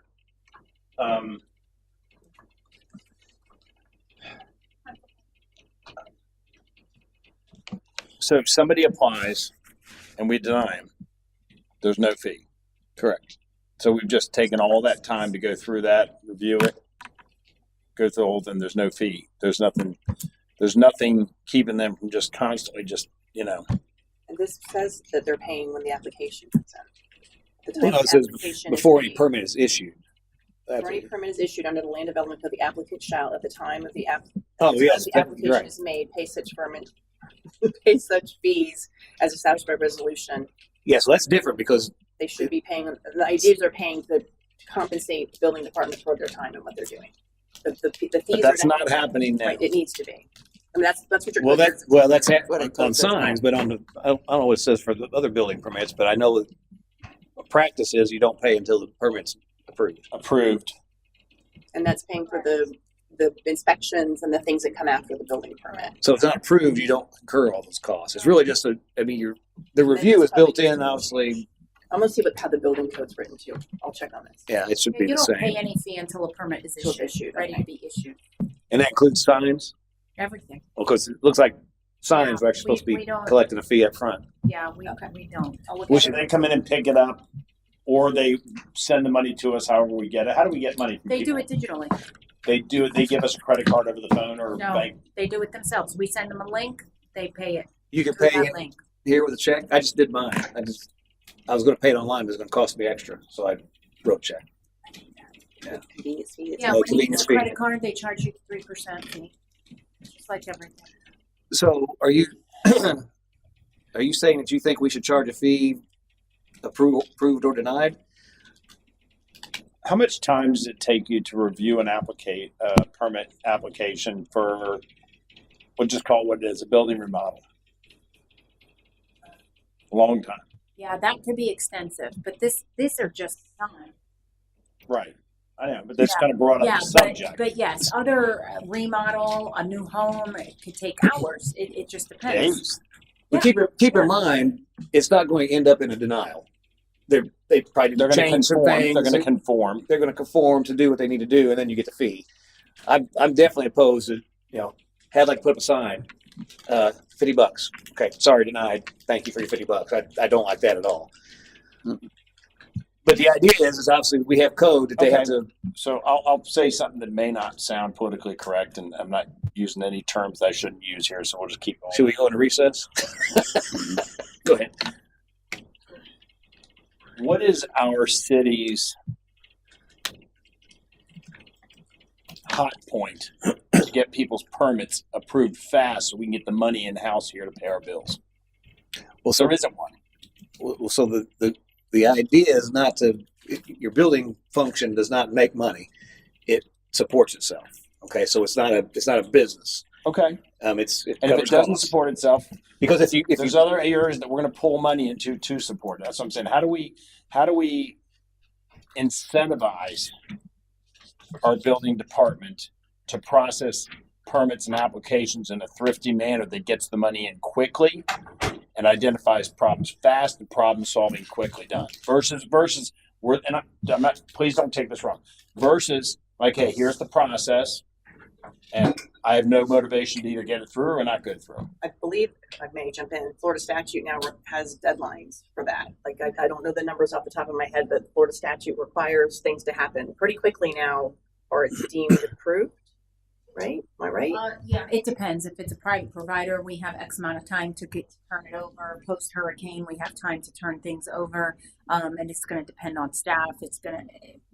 There's time limitations to everything. Generally, a permit has 30 days before it has to be issued. That's by Florida statute. And post Hurricane Helene, things have changed. So there are, depending on what it is they're doing, we have a certain time frame to get those things out. When you say issued, issued means it's approved. Come get your money. Issued, that means we've reviewed it. We Either first, denied it or the first thing is a lot of the holdup is we don't receive all the information. So we can't move forward until we receive the information. We're not supposed to pass that permit application on to the building official to review, as a plans examiner, to review until we have all of the documents we need in the first place. That's generally the holdup. Notice commencement doesn't have to be filed. That can be filed before first inspection, but we need that information. A lot of times we don't have the forms, we don't have their insurances, we don't have their licenses, and so that holds up the process. let me give an example that because I desperately need you to help me understand this. Okay, so for instance, a business comes into the community, right? And they've got big ideas, you know, they're like, and you're like, hold on, let's make sure we're in conforming areas. Is there a meeting that's requested? Is there somebody new wants to come into town? They want to put up I don't know, Bob's Blueberry Pancakes House, you know? And is there a meeting? Is there a way they can say, hey, I'd like to come in and meet with you and your building official to make sure we iron out all this stuff in the beginning so that we start and work with things? And I did that with Mike, just so you know. Mike met me at the property. Mike gave me some guidelines. I did my best to abide by those guidelines. And then Tony came, and it was a different sheriff in town, you know? So building official being here as long as I have, every building official interprets things differently and deems things differently. Yes, I understand. And so it's difficult for staff sometimes to keep up with that because we're kind of like yo-yos. You know, 1 minute we're doing it this way, 1 minute we're doing it that way. So it's a challenge for us in the office. With your specific situation, you were already zoned to do what you were going to do. So you don't need to go through a development review committee. Mhm. Chick-fil-A coming in, that's coming in now. They're going to be heard before P&Z. We had a DRC, a development review committee with them. Oh, so they came in, they met with us. They came in, they met with us. We scheduled a meeting. Just to give you a little background, DRC is a development review committee. I got it. Every single department head is there. Plus we bring in the planner. Sometimes we bring in the engineer because this establishment is already there, even though they're going to demolish what's there and rebuild. Engineer at this point was preliminary. We didn't need him there. We have a meeting with everyone, including the developers. Everybody sees a conceptual. I need a conceptual plan of what you're going to build there, a set of plans that I can pass on to my team so that they could review it. At that point, all the questions are given. They're asked. We hold the meeting. We ask the questions. We give the opportunity for the developer to answer those questions. Everything is happening consecutively. There's no holdup. So right now we've had the DRC meeting. I've gotten all the comments over to the developer that they need to address. Now they can move forward. Now we can wait for an elevation. Okay. We can schedule P&Z and go that route. So to answer your question, sometimes a DRC is not needed. Even if it's a new business, it's not needed necessarily if you're zoned for that type of use. If you're changing the use of something or you're building something totally new from the ground up, that would go before the board. So that- Let me give you my vision, and then we'll move on to sign permits again. Okay. Yes, where are you going with this? So I'm going to reel it in right now. I'm going to land in the plane. Just buckle up and stay in your seat. All right. So I'm gonna give you a little latitude. I appreciate that. Thank you. So Chick-fil-A is a different animal. That's like a nationwide brand. They've got people on top of people to handle people and do all that stuff. But what about your smaller people that we're trying to attract to this town? They don't know the difference between how to do this and get that done, but they want to bring their money in here. You know, do we not have a process? And this is not me picking on you, so please understand. I just want to get better as a city. Do we have a process in place that says, hey, these folks want to bring their money into town here. Maybe we need to meet with them. Let's call them in and have a meeting with the city manager with this. Let's figure out how we can help them, how we can get them to understand this. Is there something like that in place, or is it just like, hey, our website? We have done that before in the past. It just depends on the developer. It depends on the person if they want to meet. Sometimes staff isn't even aware of what's going on. They're doing things without even staff knowing anything. Sometimes they don't even know they have to come in. That's why I'm trying to figure out how Yeah. we can I want to become more business friendly. I want us to be able to have somebody somewhere that says, hey, this person's trying to come in here and pour their wheelbarrow money in our city and get involved with us. is there somebody like Derek or somebody that can sit down with them and say, hey, I'm here to help you get through this process? That's all. And one step to that is to get the sign code adjusted so it's business friendly and we can. I told you I was going to land the plane. Process wise, obviously, yeah, that's whole. You know, you get whoever's the city manager appoints as the building services director, right? That would also be responsible for process times and making things better within that in the building department or the city manager himself. So we'll get there. Okay. I mean, I want to get better in that area. Yeah, we will. So as a team, which is what we are, I want to make sure it's high and because we want to bring money in here. We want to get people better. Sure. We want to bring in more money, new money into our city, that creates jobs and all that stuff. So you're on fees. You're good with. I'm okay with the process where it is right now, although I got some conflicting information from Nancy just now about what it's supposed to be. Yeah, we'll align that. Okay, cool. I made a note to look into that. And that wasn't a shot because I can't tell you how much I appreciate you. You do a great job for as many hats as you wear and the things you do for us. You are just worth your weight in gold. So I was not taking a shot at you. I didn't take it. Okay. Okay. Section 2 of that. So this is another part of your definitions for this provision are not found in the same part of the code. It's in section 101-11. So section 2 of this ordinance takes you to 101-11. See, and these are the changes that are being made to definitions to supplement the sign code. I can tell you that some revisions I have done, they have moved all the sign definitions to the sign code, so it's all in one place. That can be done. If you go to section 101-11, it's all kinds of definitions. It's tons and tons and tons of them. So I've been flipping through this whole time when you ask me if something is defined. So we can move those sign definitions to the same section. So it's kind of all in one place, or you can leave them in section 101-11. That's completely up to you guys. Both are perfectly allowed. But these need to be modified to be consistent with the things we just did and to bring some up to current legal standards. Yeah, I like having the specific definitions in the section that they apply to. But it's also nice to have them all in one place too, so you have to look around. So I don't know how you.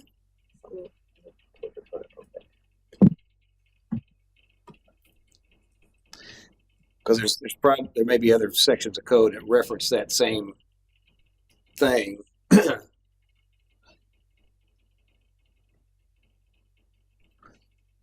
And so what?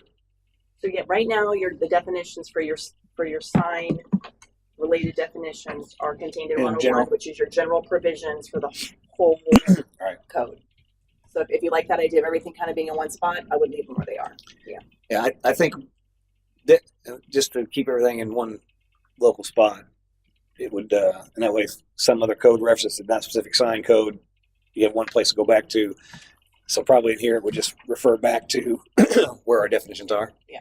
Yes.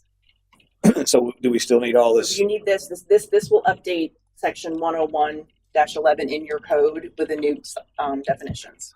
So you currently don't have a definition for flag, which is something that's referenced in your sign code. So that definition's new. Government sign and sign, you have a definition, and Rob has updated it to make it accurate for the current legal standards that you need to have. So we have to do it within the section 2 to change that other section of code. It's a different section of code, so it can be in the same ordinance, but you have to obviously identify what section. So it's duplicated here, basically. We'll have it here and also No, update. it's not. It's when this is said, this is just no. So when it's done, chapter 127 will have all those other changes we've gone through, And this and is here. chapter 101 will have these changes. It's only going to change it in one spot in your code. The introduction, how it says section 2, on the ordinance, it says section 2, section 101-11 of the Port Richey City Code entitled definition is amended to read as follows. So that's directing your codifier to go into section This section, 101 make the changes. and make these changes there only. And then when we look at 127, our sign code, this won't be here anymore once it's codified. it'll be in 101. It won't be, when you look at your code. So section 2, does it say refer to 101? So the ordinance, so I think I'm saying the same thing, I'm not explaining it well. So looking at the ordinance, the first section is advising the world and the codifier, who's actually gonna go in and fix your code. These are the changes to make to these sections. I get all Okay. that. Section 2 of the same ordinance is just saying, make these changes don't get changed in 127, they're gonna go to 101. I get that too. Okay, so, But then after that happens, yeah. does all this amended stuff stay in the sign code? Well, Because it looks like it does. Well, the definitions will apply. It's not going to be written in the sign code. It's going to be written in section 101. But when you see the word flag in the sign code, After this is all codified, Right. will I see this section 2 in here? no, because the ordinance Okay. doesn't get codified like this. But when they cut, Direction. yeah, it's Gotcha. correction. Okay. But yeah, the ordinance is information to the world. This is what we're changing and how we're changing it, and it tells the codifier how to actually type it in your code of ordinances. When you look at They then spread it out in the sections of the code that are changed. Yeah. The ordinance is just a general map of what the codifier needs to do. like all these other sections in your ordinance that say, please codify and this takes effect immediately or it takes effect whatever. Those aren't written anywhere in your code. So it's That's part of the basically after section 121, 28 sign codes, that's what we end. that portion of the code, yes. The other stuff is just for the ordinance. Makes we do sense. a spelling correction under Yeah. government sign. Means any temporary or Oh yeah, permanent Sure, sign. get that. just minor. Permanent. Just minor. No, it's important because they'll type it just like they see it. So, thank you. Okay, so flag means a sign consisting of a piece of cloth, fabric, or other non-rigid material. Okay. Where you at, Eric? Section 101, definitions, page 42. Government sign means any temporary or permanent sign erected by or on the order of a public official or quasi-public entity at the federal, state, and local government level. Okay.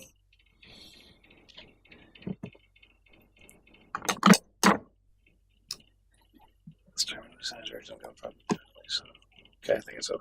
All good.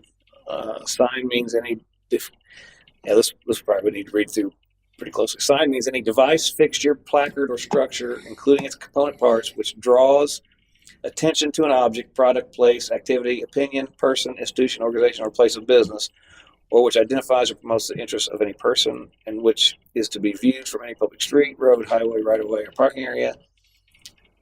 For the purpose of chapter, this term sign shall include all structural members. A sign shall be construed to be a display, surface, or device containing organized and related elements composed to form a single unit.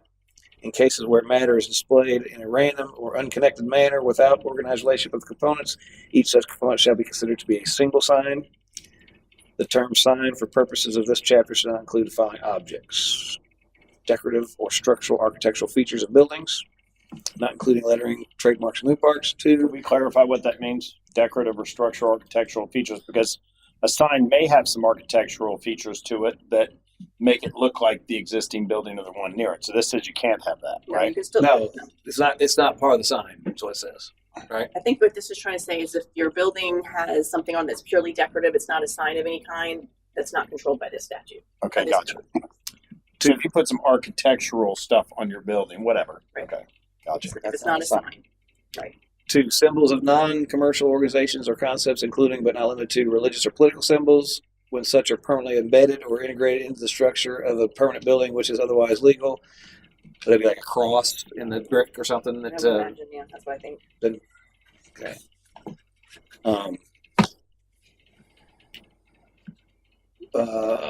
Number 3, items or device of personal apparel, decoration or appearance, including tattoos, makeup, costumes, but not including commercial mascots. How does that work? How does that plug into signs? How do It's not tattoos and makeup plug into a sign?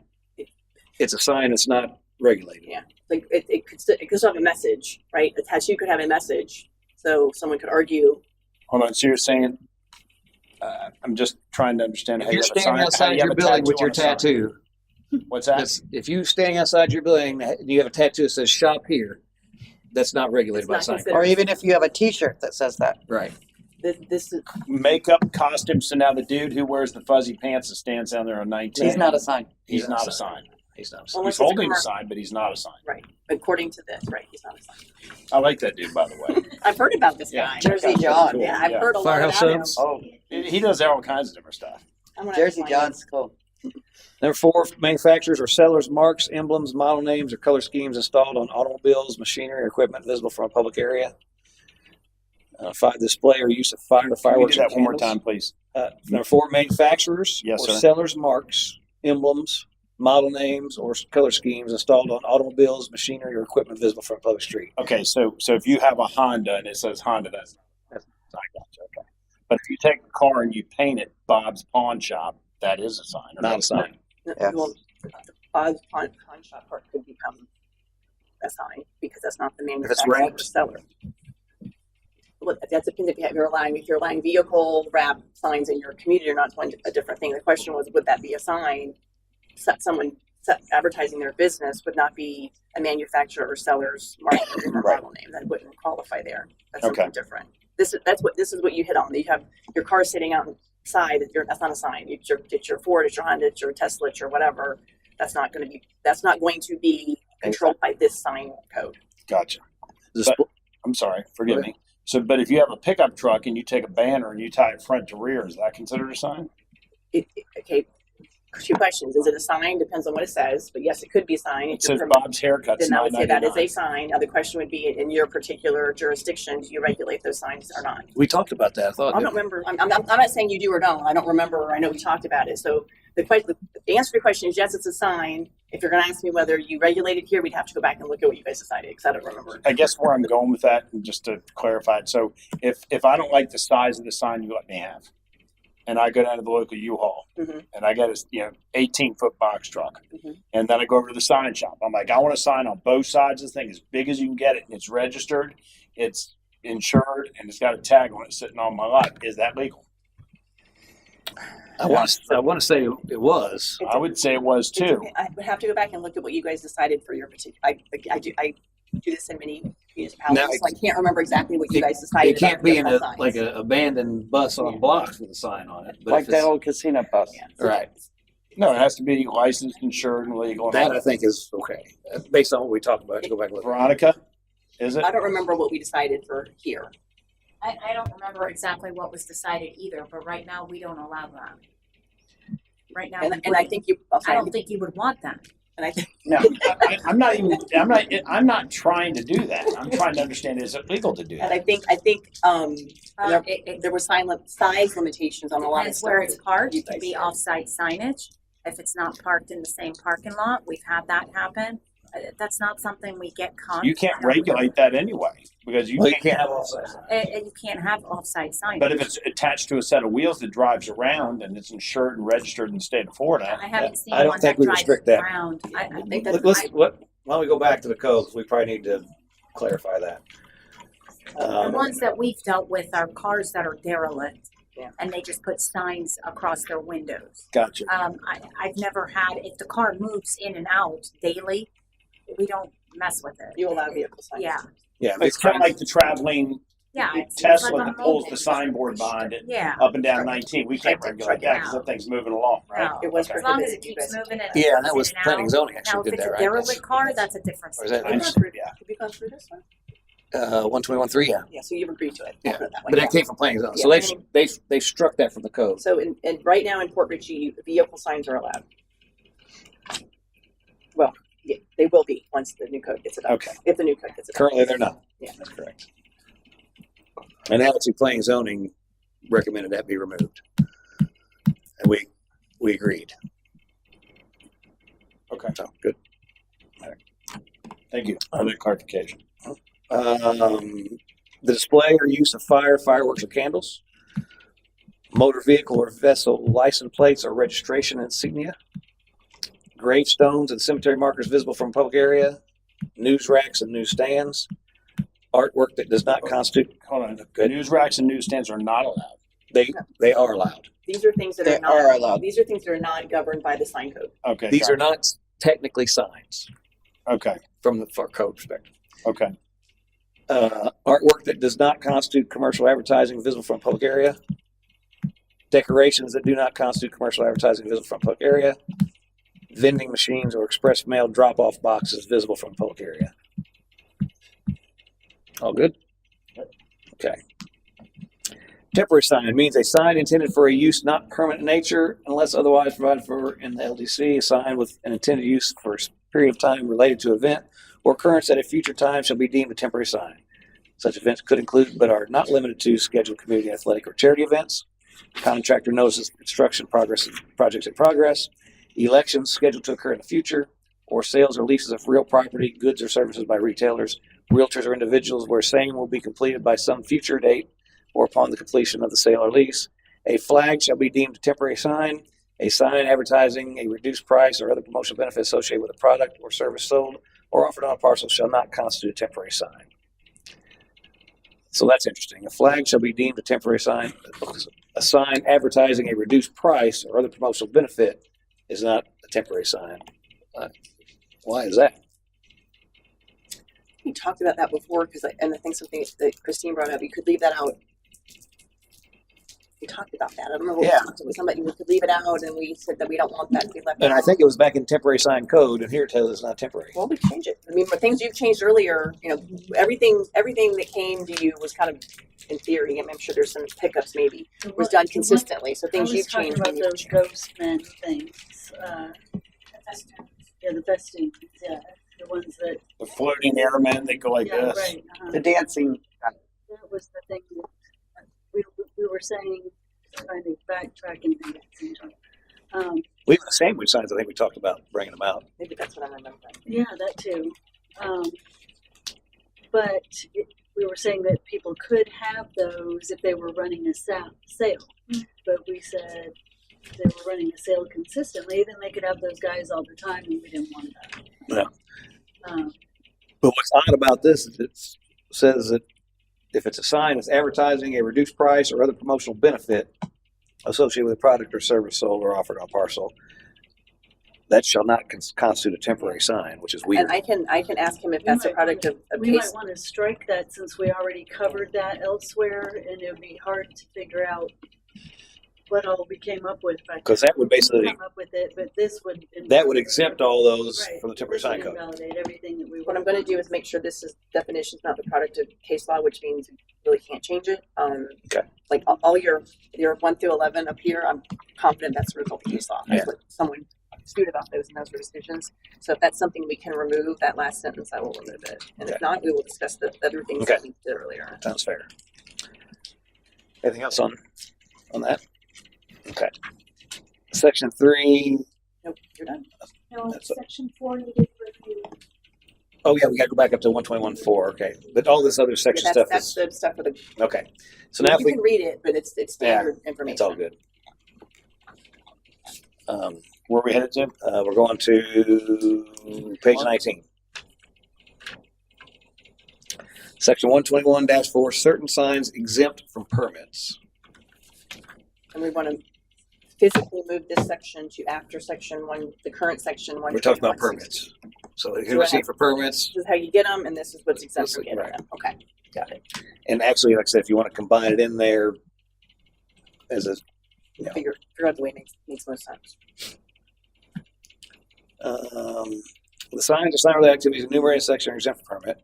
All signs set forth in section in conformance with all other requirements of this chapter. All signs set forth in this section must be in conformance with all other requirements of the chapter, period. Okay.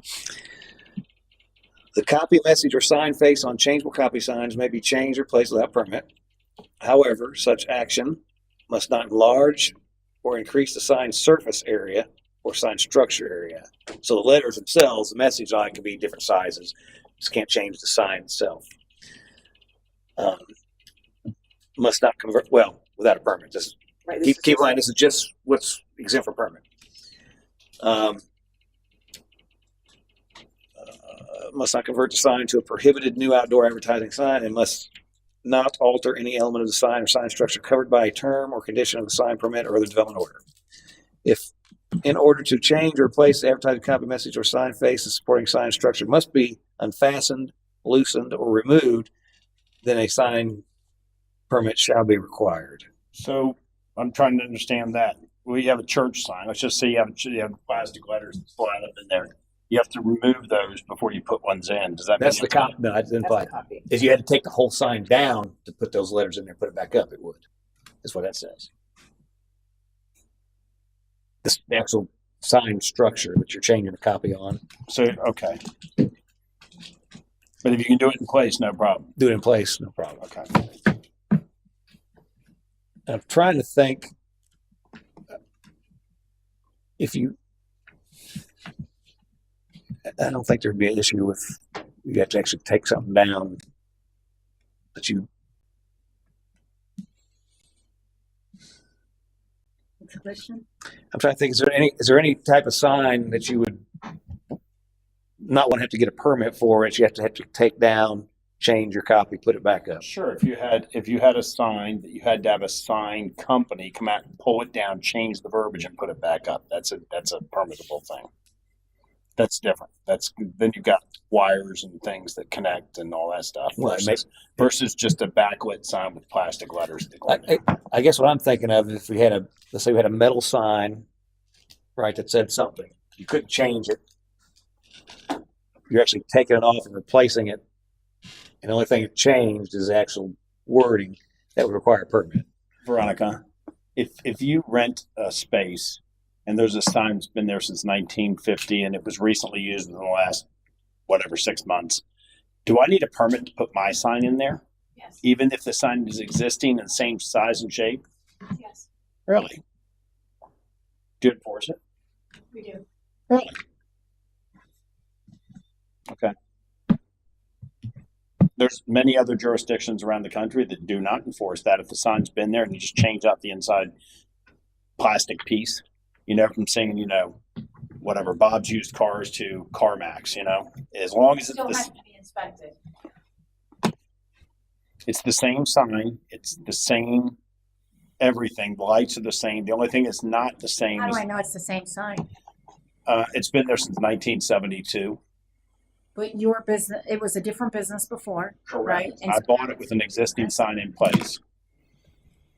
And you're refacing the sign. You're right? refacing the sign. You're not changing the size of it or anything. You're refacing it. And this is not my example. I'm just Yeah. using it. Yeah, For the instance. minute you change it out and reface it, it needs a permit.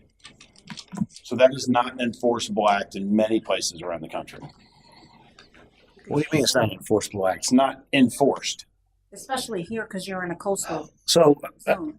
let's be clear. Everything in code should be being enforced. Now, Everything in goes- reality, I get that, and if it's not being enforced, it needs to be taken out of the code. So Well, I love that Veronica's sitting here because I hear her constantly say, well, we don't really go after that. then we need to remove from the code. It's Yeah. We shouldn't be selectively enforcing our codes. I get it.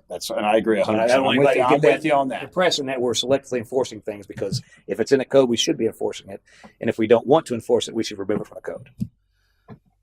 So, Okay. This is probably okay. Unless you all think we need to loosen that up a little bit. Where you at? On number one, as far as the changing the sign, it says, if in order to change or replace the advertised copy, message, or sign face, the supporting sign structure must be unfastened, loosened, or removed. And so what I envision is if I've got a sign fastened to the thing, let's use this back in 1925, for example. Let's say that's a metal sign. It's installed permanently. Screwed to a structure. And I want to put that exact same sign back, except it's going to say back in 1926, all these things, right? And I just replace it. I had to unfasten it and replace it.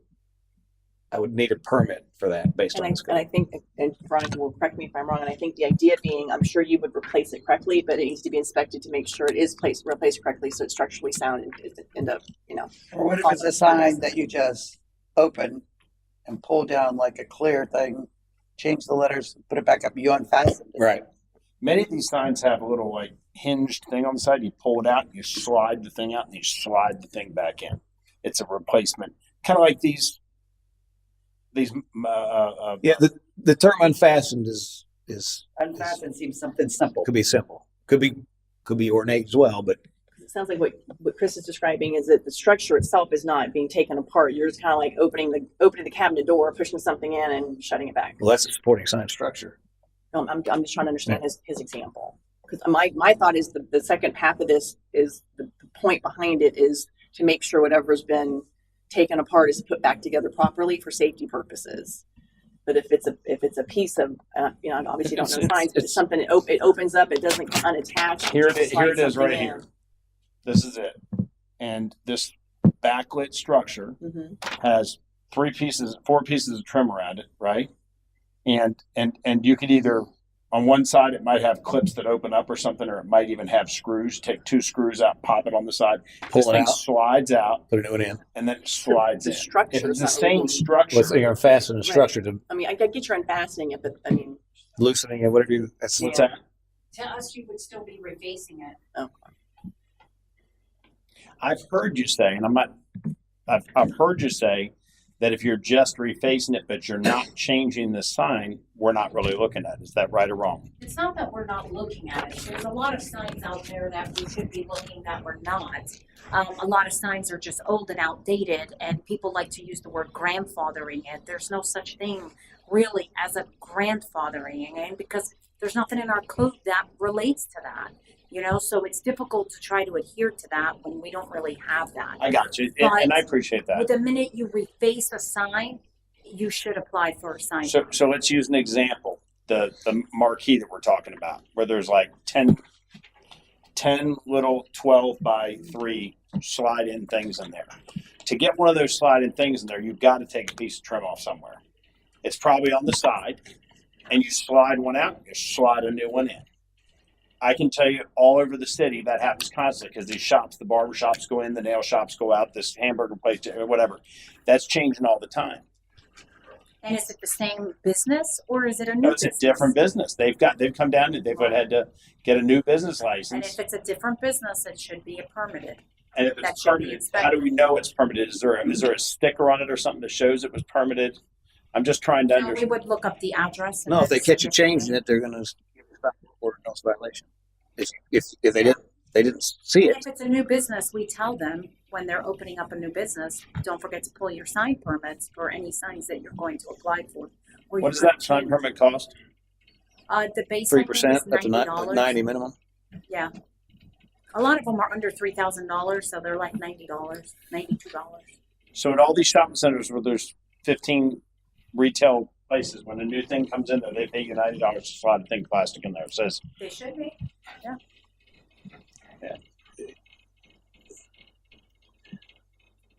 I don't think you do that. this goes back to what I'm telling you. In the case where you're replacing a piece of plastic with one that came out, I don't think you need a permit for that. I don't think you need a permit for it either. And you don't.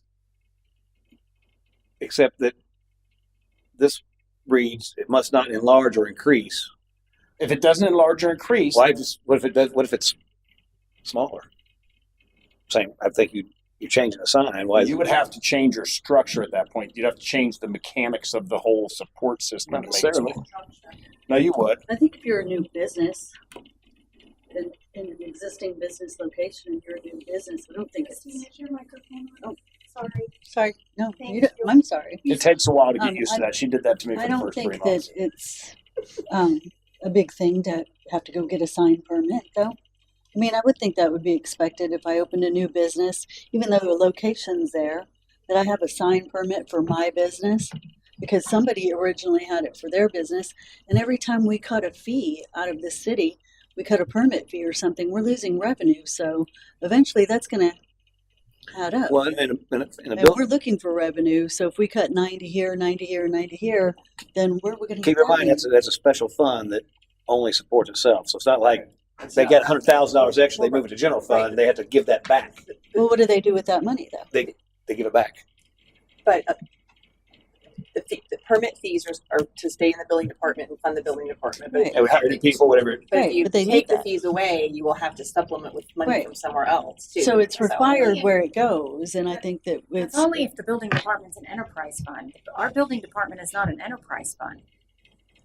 So there's a difference with that too. Our building department, my understanding, our building department is what you take in, you spend within the building department, and if it gets too much, you have to parcel that back out. Well, that's where you reduce your permit fees and different things like Right. that. You- But we're not an enterprise fund.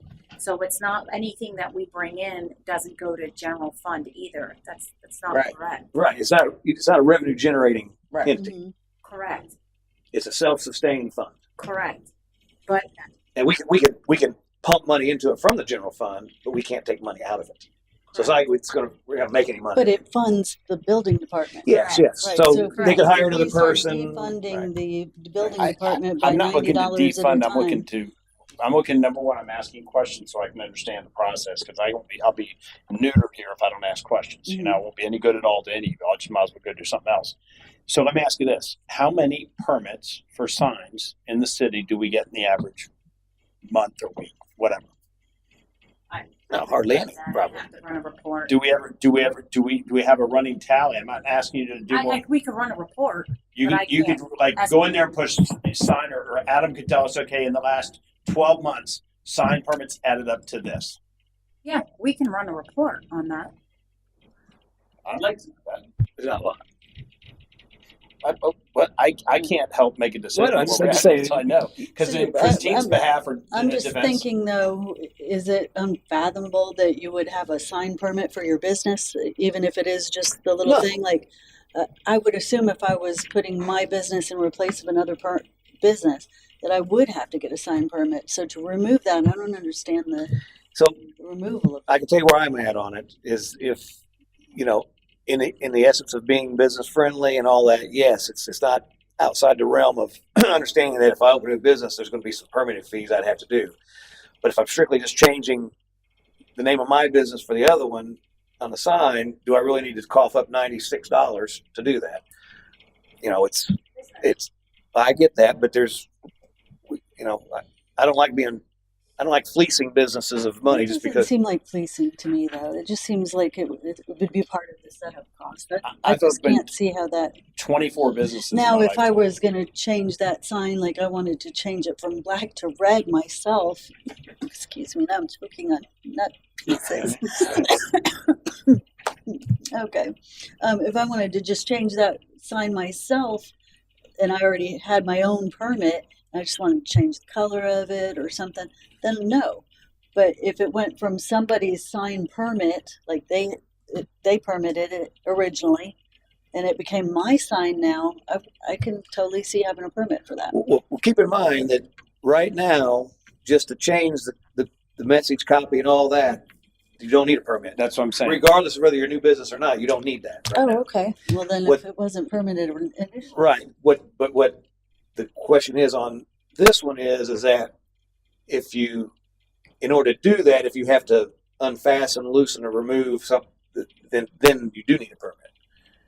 And that's even if it's the same business. So if you want to change, sale today to sale tomorrow, that would require a permit if you have to unfasten, loosen, or remove something to do that. I'm still lost, I guess. Here's what I'm I think. lost It's in just, I'll just tell you what I think. it. Okay. When I go to open a new business, Mhm. it is unbelievable the amount of money it takes to do so. Right. And so we do our best to figure out any area we can shave down to make it less, because we're already bleeding capital like a stuffed pig. Mhm. And if I have a sign that's already there and I've paid for the building or financed or leased it, and there's a sign there and I flip a switch and the light comes on and it works, I want to be able to go up there and take that existing thing out that was turned around and it's white on this side here, slide that out and slide in my new thing, Bob's Haircuts, $9.99, whatever it may be. And then without your paying business 90 would not have a. What's that? Then your business would not have a sign permit. Well, the sign's been there for 42 years. I'm talking about the existing sign. I'm talking about just replacing the facing of it. I'm not talking about replacing the sign, Oh, yeah. replacing the facing of it. I don't think I should have to have a permit to replace the facing of it. Yeah. So I think, again, let's probably just strike that language where it says if in order to change or replace advertising copy, mess, or sign face and supporting sign structure must be unfastened, loosened, or removed, then a sign permit shall be required. If you take that out, you don't have that problem. If you're changing the sign size, whatever, lighted sign for a non-lighted sign or what, then yeah, permit obviously. But if you're just changing the message, even if you have to loosen something to do so, Christina, I hired the local sign company. We spent almost $100,000 between whatever it was for digital signs, regular signs. I changed the whole thing. We permitted it. We did everything. That's all done. But in other cases where I've gone and broke as Chuck and I had no money at all, and I'm trying to get off the ground, if there's a sign there, I'm going to do the cheapest possible thing. I'm going to go down the sign shop and say, look, guys, I can't afford $50,000, $30,000. How much is it just to replace that thing and put in, Chris's used cars? Okay, but isn't there a permit somewhere for that sign? For the casing, the whole It was 9 yards? permitted when it It's was under built. somebody else's name, right? No, it's with the property. It's probably addressed. It's probably attached to the address of that property. Most times you're going to try to change your sign to something unique to you. You're not just going to change the It's like message. buying a car and you pay taxes on it, and I sell it to him, and he's got to pay taxes on it. He sells it to you, and you got to pay taxes on it. So you're paying everybody that has the sign's got to pay for it. Right. That's how it's set up now.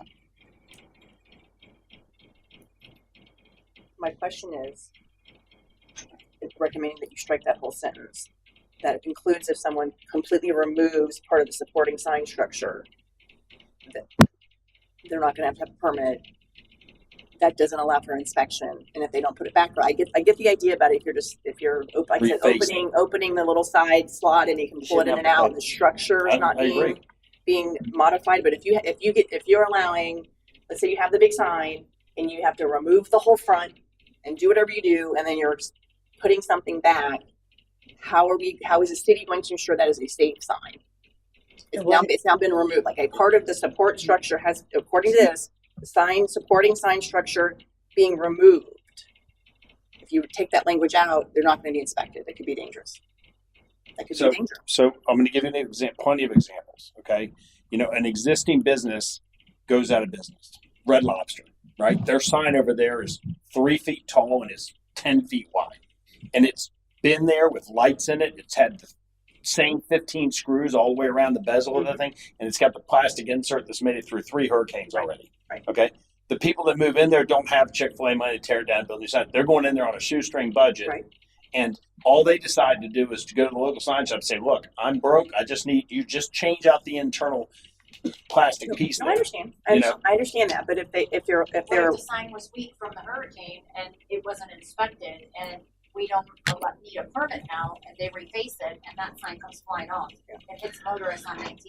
Well, These are some pretty. If my fence, that's my idea. Yeah, that's exactly. if I need to replace my fence panel, I don't need a permit for that. Now, if I replace my own fence, I do. Same thing. Well, does the building department need to crawl up my behind to make sure that I did everything right? It's. I'm going to make the. I'll say right now, if you're replacing, just what's it called, Veronica? If you're refacing your sign, and you're not messing with electric, and you're not messing with the welding and all, you don't need a permit. That's kind of where I was at. I'm here to do what you wish. I made my point, and you guys. That's why we're here, right, Make Veronica? your decision. Yes, make your decision. You've heard the counter arguments. Make your decision, and let's move on. Should we at least wait to see what Adam says when he brings the numbers back to see what we're not? It's not going to be a big number. It's not going to be that much. Christy, my bet is it's not being enforced at all now. Okay. And at the 12 to Because 18 it businesses funds I've opened their up over the department, years. right? It funds. They never inspected. say some of it the was busiest 100, towns. It also causes them 1% work to do, each right? time. So if Okay, you don't, okay, so if you don't do the work, you don't need to. Yeah, Right. Okay. kind of relative. It's a wash, basically. I'll speak of Fairfax County for you. This is a county with millions of people living in it. I personally was in one building for 20 years. When I went in there, that same sign was there from 1950. I just put a new face in it. The guy that came by me put a new face. That same sign's still been there. Same sign. If it's likely a wash, then it's a problem with it. If you wanted to, well, Not my decision. no, I get that. Okay. But if you wanted to, if we could support your comment, Mm-hmm. because I know you're going, if we just change this language to say it's okay to change the sign face as long as you don't modify the sign structure. I love it. Perfect. Right? Don't modify the sign structure. I mean, if you need to loosen it out fast, that's all okay. But if you have to modify the structure, add a brace, all that, take braces out, then That's different than what I was saying, but I can add oh, that. what are you saying? I'm saying the word removed. Okay, so that the sentence you want Good to take out, afternoon. unfastened hey, Tony, unfastened, I understand. It's like you unfasten a screw and you fasten it back. Okay. Yeah. People should be able to handle that, right? Yeah. Loosen, again, you loosen the side panel and you push it in, but nothing's coming apart. But if you're allowing the removal of a part of the supporting sign structure, Correct. assuming that person, and that could be removal of the whole front, part of the front, whatever, and you're allowing it to be put back by me, let's just use me. I remove it, I put it Nancy, back. I'm not going to allow you to We take my need sign out. him to come inspect it. Like, that's my point. Like, if you're allowing removal of part of the support structure and replacement of whatever was removed without inspection, you might be asking for a bad situation. Things may not be put back properly, and you want inspection. Is my thought. But We could do that if you want to just take out, unfasten, and loosen, and leave removed. I want to leave the whole thing, but but I understand what you guys are saying. If you undo a screw and you put something in, you put the screw back. Is that really need an Yeah, inspection? if you're like pulling down a front and just changing letters and then you're putting the front back up, okay, fine. And I don't even know if he agrees with me, but I at least think allowing removal without inspection of how it's been replaced to make sure it's safe, I think is dangerous. My question is how are you going to meet the wind loads by just changing the face and not having anything looked at to verify? Because you got to remember, if you're changing the face, did they put it back in place the way it was? If not, now it becomes blowable debris in a storm. Then Bob's mom gets hit with the sign. And it is So from it's the not just 1950s, like you it's not said. just changing a face and being done. You're still having to meet wind load requirements. I mean, we're talking about a pre-existing sign that's been there since 1982. Yep. And it's probably had through the years, it's probably had its plastic guts blown out of that thing 2 or 3 times over the Exactly. years, you know, and because we're on the coast and we're in Hurricane Alley. But what I'm trying to do is I'm trying to relieve the burden for new people coming in. And I'll use an example for you, Tony, is like if you have a monument sign at a shopping center where there's 10 stores, Yep. those little panels get slid in there and they get slid out multiple times because these little mom and pop places go in and out. And do they need a sign permit? In my eyes, no. Okay, for sliding a permit thing in, sliding one in, they don't need one. So now let's get up to a sign that's 3 feet by 5 feet. Same sign's been there forever. It's got 2-inch overlap on all sides. They got the sign shop knows the necessary product to go in there. They go over here to Port Richey Signs and they say, okay, I need a new face on my sign.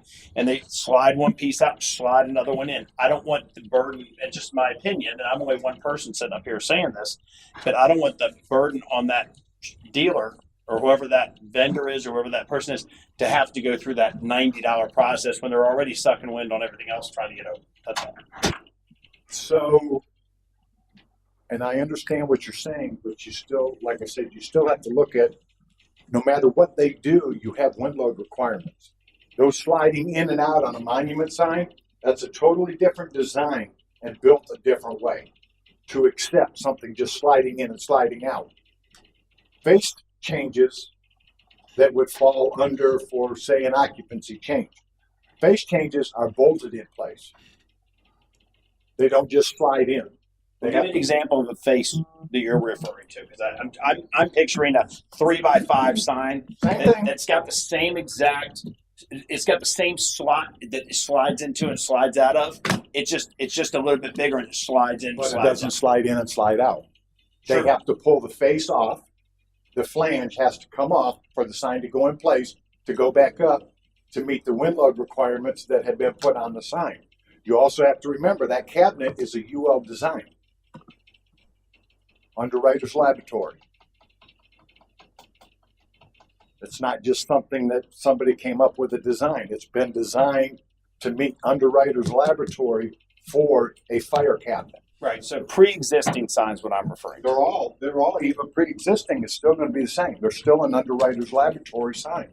Are you when somebody goes to get a sign permit to replace a face and you're asking them for a UL label? No, I look at it when I'm out there. And if it's not out there, then they give me a label for it. Because you have to remember, it's hooked to a metal pole. So if we don't have a UL rating here, how do I know that that cabinet has been designed so that nobody gets shocked in a rainstorm if they touch that pole? because the cabinet has to be bonded to the pole that has to be bonded to the ground. You're talking about grounding with electric now. That's different. That's What's in the not what sign. I'm talking. I'm talking Yeah, about. but it's still in the sign. I understand, but I'm not talking about getting the electrics of the sign, touching them. They're all still the same. They've been running on the same timer forever. I'm just about sliding a piece in and pulling a piece out. But it doesn't just slide in. That's what I'm saying. 3x5 is going to be bolted in place, because if it just slid in, it's going to slide out. No, but it's got a flange on the side. It's got an L-shaped flange on the side that holds it Some in. do. Yeah.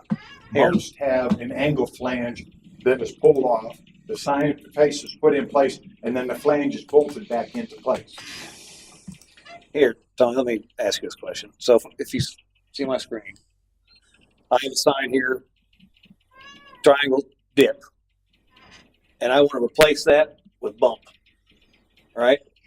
The same sign, I have to take these two screws out to take it down, and I bolt the other one back on. Based on this code, I need a permit to do that. No. Based on this code, I do. a DOT sign. Well, I get that, but it was I Can't pull anything over on Tony there. I'm trying to be truthful. Very factual. That's a DOT sign. That's right. Pretend it's not a DOT sign. Okay. Pretend that's in front of his business. We're talking about dip of ice cream or Or both. bowl. Okay. We'll change the bowl, right? Again, it's a simple sign, pole sign. You have to basically unbolt it and put it back up. You're replacing the face. You're actually replacing the whole sign itself. But as long as the sign is not saying the structure is not being modified, still on pole, all you're doing is unfastening those bolts and fastening it back with new copy. So based on the code, the way it's written, is we cannot do that. But that sign that you're showing right now is a directional sign. That's not a sign sitting in front of a business that's advertising something. But it could be. And I'm trying to simplify the. Ice cream shop. Yeah. And it's not a DOT sign and it's not yellow and that there's a bowl of ice cream on that. Pretend You know, we're not sliding the letters DIP in there and changing letters. We're actually, in order to change that face, it's a printed sign. We're just taking one piece of metal, triangle or square, and replace it with another square. But we do have to loosen it, unfasten it to take it off, and put the other one on. So now, what do you have going on there? Somebody that's probably not licensed Well, I would do that. Well, I would venture to say you would need a license to take two bolts out and bolt it back on. Let me made me think of something else that I hadn't thought of before. I was thinking about removing, I can remove the screw, put a screw back, but the new sign has to be of a certain quality. I would assume a certain material. Is that part of your inspection, or is it, I don't know the answer to that. Like you inspect not just is it structurally put in right, is it the right material? There's numerous things involved with it. But I can understand where you're trying to go with trying to simplify it for customers. But you still have to look at the other side of it, that anything that you do in our wind zone, which is 147 miles an hour, imagine what that sign would do if it becomes blowable debris. Mm-hmm. That'll take a head off. And they're going to not know it before it's done. I think something to think about is like Chris would do it the right way. He would go to the sign guy. He'd say, "This is the kind of sign I need. I want to replace it," and I get that. But you have to also think about someone that, trying to save money. They get something that's not the right material, and we don't have an inspection. I mean, it could cause some problems. I think we've done a lot for businesses, and I don't think that this thing right here is something that we should cut corners on. Can I read one thing real quick and then we move on? It says here, sign refacing involves updating the visual elements of a sign while keeping the existing structure intact. This process is often less invasive, quicker, and more cost-effective than a complete sign replacement, especially if the sign structure is in good condition. Key points about sign refacing: it is ideal for signs that are faded or peeling. I've got a sign in Winchester that is fading. The sun has eaten up they actually use vinyl over top of Lexan in color to give you color. So over a 5-year period, that stuff just smokes. And what they do is they literally go back to the original plans and they print out new Lexan, put new vinyl, and they come out and they take one letter out and put one letter in. That's refacing the sign, and based on based on some of these. Yes, sir. Okay, but they're just replacing letters. Or yeah, If they're replacing the panel, why would they replace the panel? because there's a different name on it. It's a name of exist. Somebody else was there before. It's called Okay, Bob's but Used I'm Tires. going off of what your example was. Right, So if they're replacing a panel, like you said, that's faded, right. what has the ultraviolet rays done to that sign? Well, it's a metal sign. It's got plastic on the inside of it. So the metal is still the same. The aluminum's the same. All the screws are the same. It's just the only thing that's changed is the plastic has UV faded. Okay, so now if you just stick plastic back up, what have you got? I've got a sign 5 years from now. It's going to be faded and looking like crap. I'm going to have to replace it in 5 That's years right. again. But you still have to look at the fact that is the plastic put over top of the metal, or is the metal pulled out and the plastic put in it? Well, it's a metal sign.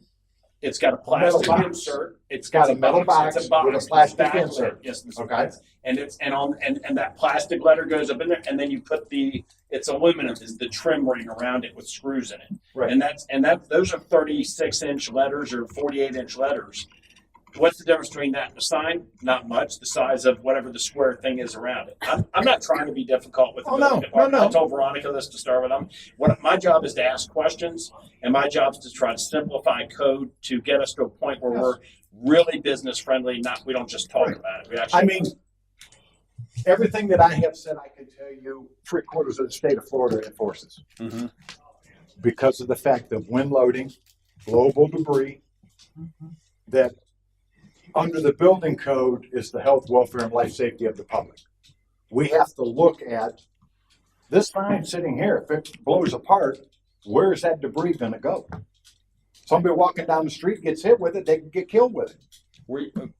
So we have, my side is we have to verify what they're using, what's going in place.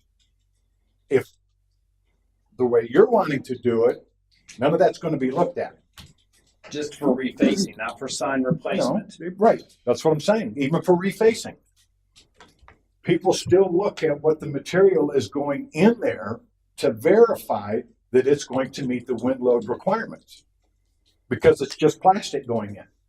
Is it thick enough? Who knows?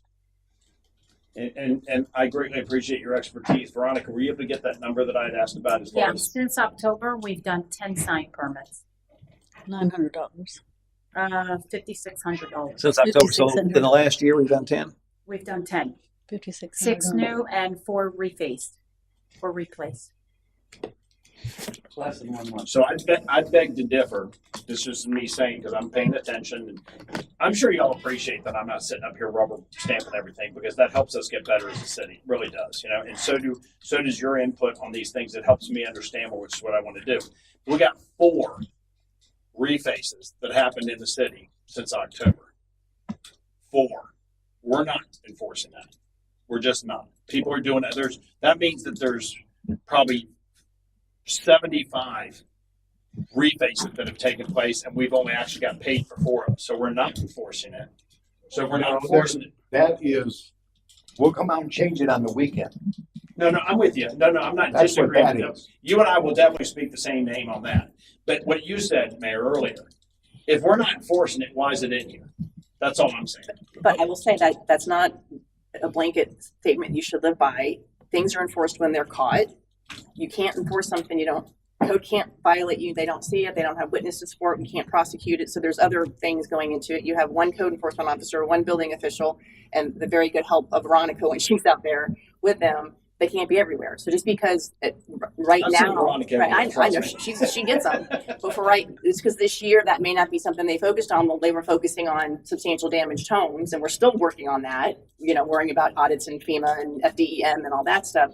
So just because something hasn't been enforced right now, when we're talking about it, to me, is not a reason not to have it in your code. Right. If it's something you don't want to enforce, Right. and it's a smart decision for the well-being of your city, that's a different conversation. And that let me clarify. That's what I said is if we don't need or want to enforce something because we don't think it's relevant, we should remove it. Not that if it's in there, we're not enforcing it, we should remove it because we're not enforcing it. Make sense? So, and this is the question I ask. if we want to enforce every unfastening, loosening, removal of a sign, then we need to keep it in here, and we need to enforce it. Tony, can I ask you a question? Sure. What do you think if we brought in 2 or 3 local sign companies in here? These guys are 35-year veterans in the field. They've put in thousands of signs. These are the go-to guys when it comes to signs. What would they tell us right now? What would they tell us about the refacing, the sliding in, or just 15 screws? That it's a pain in the butt to have to pull a permit to go out there and tear a sign apart to put a piece of plastic in. That's exactly Would what they tell they're us going to that tell there you. was a safety issue by They're doing not going to tell you there's a safety issue. They're going to tell you exactly what I just said, that it's a pain to have to go get a permit to reface a sign. I've been in it since 1997, and I've heard I respect your every opinion. story. Yeah, I respect your opinion. I'm just trying to. And they're going to say that permit. That's right. We don't say Regardless. that about permits. No, I know a lot of professionals. They're like, no, you got to have permits on this stuff. Well, They yeah, look at but me and say Yeah, that. but that's a rarity. Anymore. Nobody's going to say, "Man, we need a permitting process." They just want to do their work. They don't. The permitting process is the city's role to make sure stuff is done right. They're going to do stuff right. It depends on who's doing the job, and I'll leave it at that, and we'll move on. Thank you for your expert opinion. I really mean that. All right, So what do we do with this? I'm okay with leaving it in there. It's fine. Good. Based on Tony's description of what could happen, and if we're not monitoring it, the Mickey I Mouse. mean, and granted, you're not supposed to take what could happen, but I have to look at what is reality. I mean, Milton come through. What did we have? I mean, we had horizontal rain. How many signs were blown It out? was more than horizontal. It was going up like this. How many signs did you see blown out on Highway 19? Almost all of them. That's right. So to me, that's how I look at it, is that was blowable debris. That if there would have been somebody, even a homeless person, walking down the street at the time when one of them signs blew out, it could have messed them up bad. Well, those signs were permitted at one time. That's right. All right. So what do we accomplish? I guess. Hurricane. It all depends at what time and when they were permitted. If they were permitted under the 1997 Different way to standard do it. building code, it was only 110 mile an hour. So they were designed for 110 miles an hour. Now we're 147. So you have to look at when it was actually permitted to show. Yeah. I have had some where I knew the sign was permitted in old code. And I've asked them, have you run the numbers to verify that this cabinet will be able to support this new face that you're putting in? How do you get those numbers? It's all out of chapters 27 through 31 of ASCE 722. So who creates that? You said somebody UL code earlier. I'm like trying to think. UL code is for electrical. Okay. That So cabinet UL is, label is an electrical thing, and the electrician gets that. yes. So it's not the owner's not required to go out there No, and find some No, UL thing. it's usually will be a sign company. They pay Gotcha. UL to get those stickers, to put them stickers on. And those stickers have a serial number Gotcha. And they go to that sign. that goes to that sign. Gotcha. Okay. All right. Let's just leave it. That's not a big deal, really. Number 2, temporary signs. 3, flags displayed on flagpoles. Memorial signs or tablets, names of buildings, and date of erection when cut into any masonry surface or when constructed of bronze or non-combustible materials. That'd be like a building sign was built in 1945 or whatever. That's I think we have one out in this. Yeah. In non-residential districts, 2 directional signs per driveway, provided such signs shall be located on or pertaining to that parcel of private property. Each sign shall not exceed 4 square feet sign surface area and 30 inches in height. If such sign is to be illuminated, then an electrical permit shall be obtained. We talked about this from solar perspective or whatever, that We did say something about solar earlier, and I think if it was solar, you weren't worried about it, but I don't know what we said. I can make a note and look when I. if such sign is to be wired, I would just say that. Well, I guess solar is wired too, isn't it? I don't. It's wired, but it's wired to a battery pack. It's not wired to. Yeah. the system. It's exempt. I mean, Well, Yeah, eliminating, exempting solar. Yeah. Yeah. Then electrical permit shall be obtained. On a street sign on the highway, and I've seen them like when you drive down a highway, they've got arrows that point, and this thing flashes. There's no power going to it, but there's a battery and there's a solar panel. Is that a permittable thing? You have to pull. You don't have to have an electrical permit because it doesn't hook up to the grid. Okay. Directional. You'll see a lot of lights like that for parking lots and that Okay. will be solar, so that they don't have to hook up to the grid. They don't have to have a power pole. They just charge and then they run at night. Gotcha. Okay. Directional signs may be placed with a 1 foot setback from the right of way, provided such signs meet our Where are you at? Are you on 3? numbers 5 on page 20 starts in non-residential.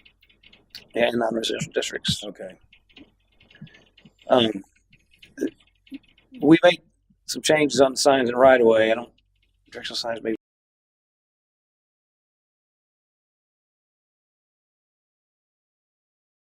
The square footage of directional signs shall not be counted as part of the maximum allowable square footage of any Didn't we parcel. say 5? Didn't we say 5 5. feet setback?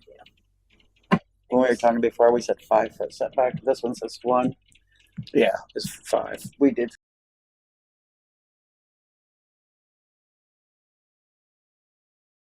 These are smaller signs, right? This is like a, These are directional. Yeah. yeah, these are just directional signs. So I don't know if that makes a difference.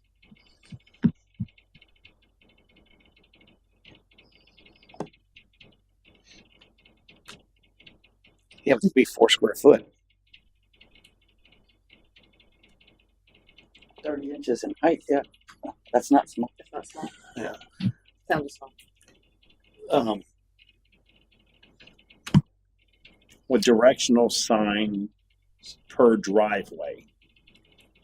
Is that like in and out? Mhm. Your definition, directional sign means a permanent or temporary sign which is used principally for the purpose of indicating the direction or location of an object, place, event, or area, included but not limited to those signs which indicate avenues of ingress and egress from particular premises and bearing no additional advertisement beyond the name of the object, place, or area. Directional signs shall not contain names, address, or occupants of tenants. Enter here, exit this way. That's what I'm picturing. Oh, this is a 1 foot setback from the right of way, not in the right of way. Well, you know, That's words have me. There you go. I mean, I've got a question I want to add Tony to ask me. This is a great one. If you don't let me interrupt for a minute. If you go from New Port Richey to Port Richey to Hernando County, and in your position, you could be inspecting stuff and all over the place.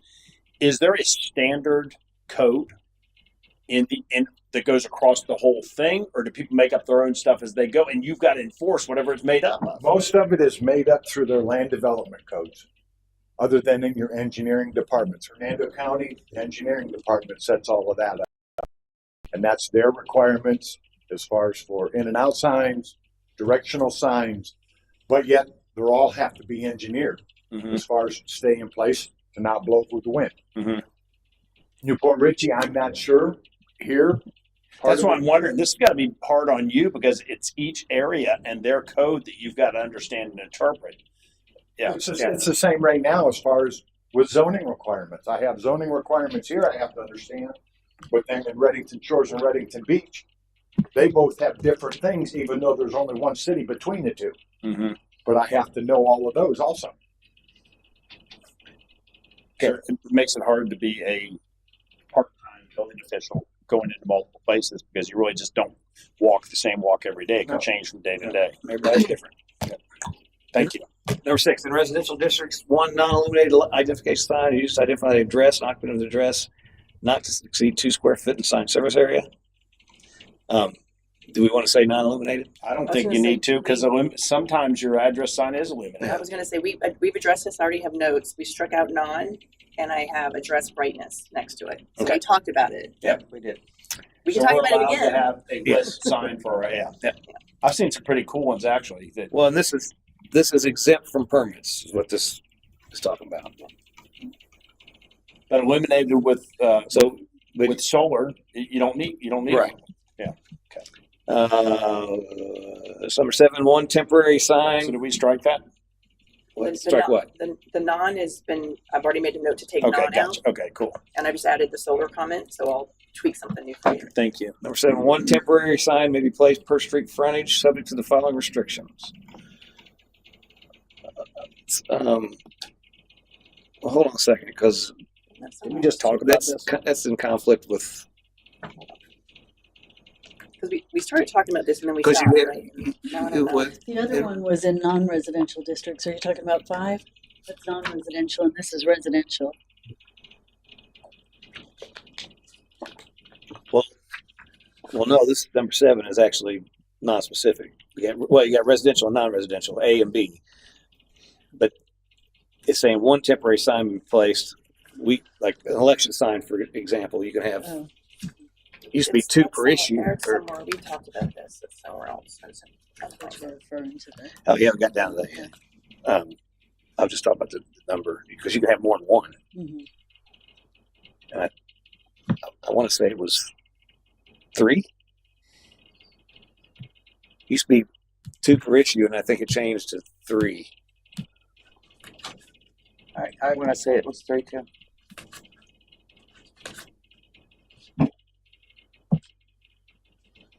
We didn't talk about this because it talks about one additional sign being put on the waterway.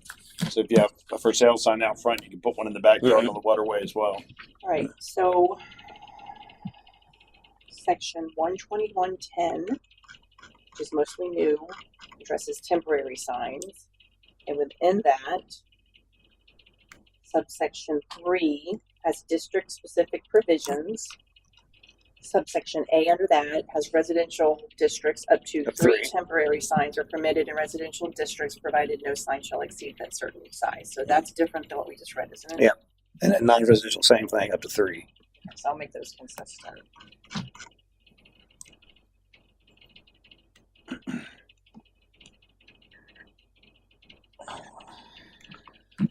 And that was back 1.4. Okay. Residential areas where the property being advertised or developed has a street frontage of less than 500 feet, maximum 4.5 square foot sign surface area. And residential 1, 2, maximum 6 square foot sign surface area. Across the board is a negative water, one additional real estate sign may be placed on our side property. Yeah, so I think this kind of shore those up to make sure I'll that make they, sure they're consistent. yeah. And like I said, this is just what you don't need a permit for, but it should just probably reflect 3 and everything else probably okay, I guess. But non-residential district, a maximum 32 square foot sign surface area. Such signs shall not exceed 10 feet in height. Okay. Anything else on that? 8 is window signs. When the sign covers 50% or less of the windows. I'm sorry, can I take you back? Yes. All right, so the non-residential, one you just read for Yep. non-residential had a height limit of 10 feet. 10 feet. Prior section that we already talked about for non-residential, 8. They're different. So I need to know if you want 8 feet or 10 feet. And you left 8 feet before, so if you like 8 feet,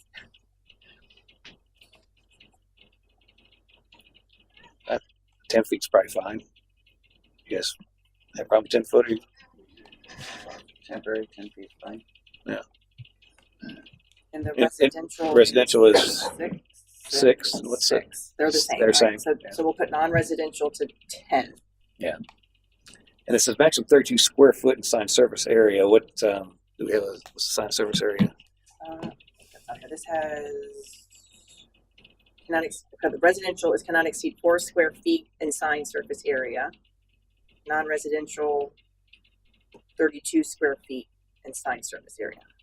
Okay. That's Since we're changing that to 3, I just want to make sure that we don't have 3 smaller signs and do the 32. Each one's 32 because this is in respect to one sign. right. Whereas if we change to 3, we probably need to change. And I don't know if that's cumulative or if that's talking per sign, but we probably need to call it out. This is per And sign. you want each sign to have the 32 Right. square feet surface. Okay, I'll Right. make sure that's clear. I think that's the idea. Can you describe that again to me? Non-residential districts. A sign can be no more than 32 square feet. Temporary sign could be no more than Temporary. 32 square foot. Okay, thank you. Like the car show signs. Yep, got it. Yep. 4x8 sheet. Okay, window signs. Now I got something on this. So planning and zoning opened this up to 50%. I think it should be 60 because a lot of the standard perforated vinyl stuff is 60-40. 40 you can see through, 60 you can't. So you think you should be allowed 60% coverage on the window? And some of them are 70-30, but you start to get really less. But I think 50 is a little too restrictive. I would recommend 60. I think that's kind of the standard. 60-40 is kind of the standard. You get 60 that you can't see through. I like that. I think that's fine. yeah, it's like a perforated vinyl, like right over here. That's 60-40. That's the t-shirt shop over I here. think you should be able to see in the windows more. I mean, we're in the middle of a hot summer here. This sun blares through and just smokes. But again, if you have blind shades, they can be closed all the time. You can't see through anything. Remember that this is just one that doesn't require a permit. So if you, Right. We still got. would mean if you want more to be limited completely. I'm Anywhere okay with else? the 60-40. I'm okay with 70-30. I'm okay if you block your whole window. I don't like the windows all blacked out. And you know why? Because you're popping up the chiefs over there like, please don't black out the windows. I don't like the windows blacked out. No. Chief, you got comment? They're not blacked out. It's like a perforated.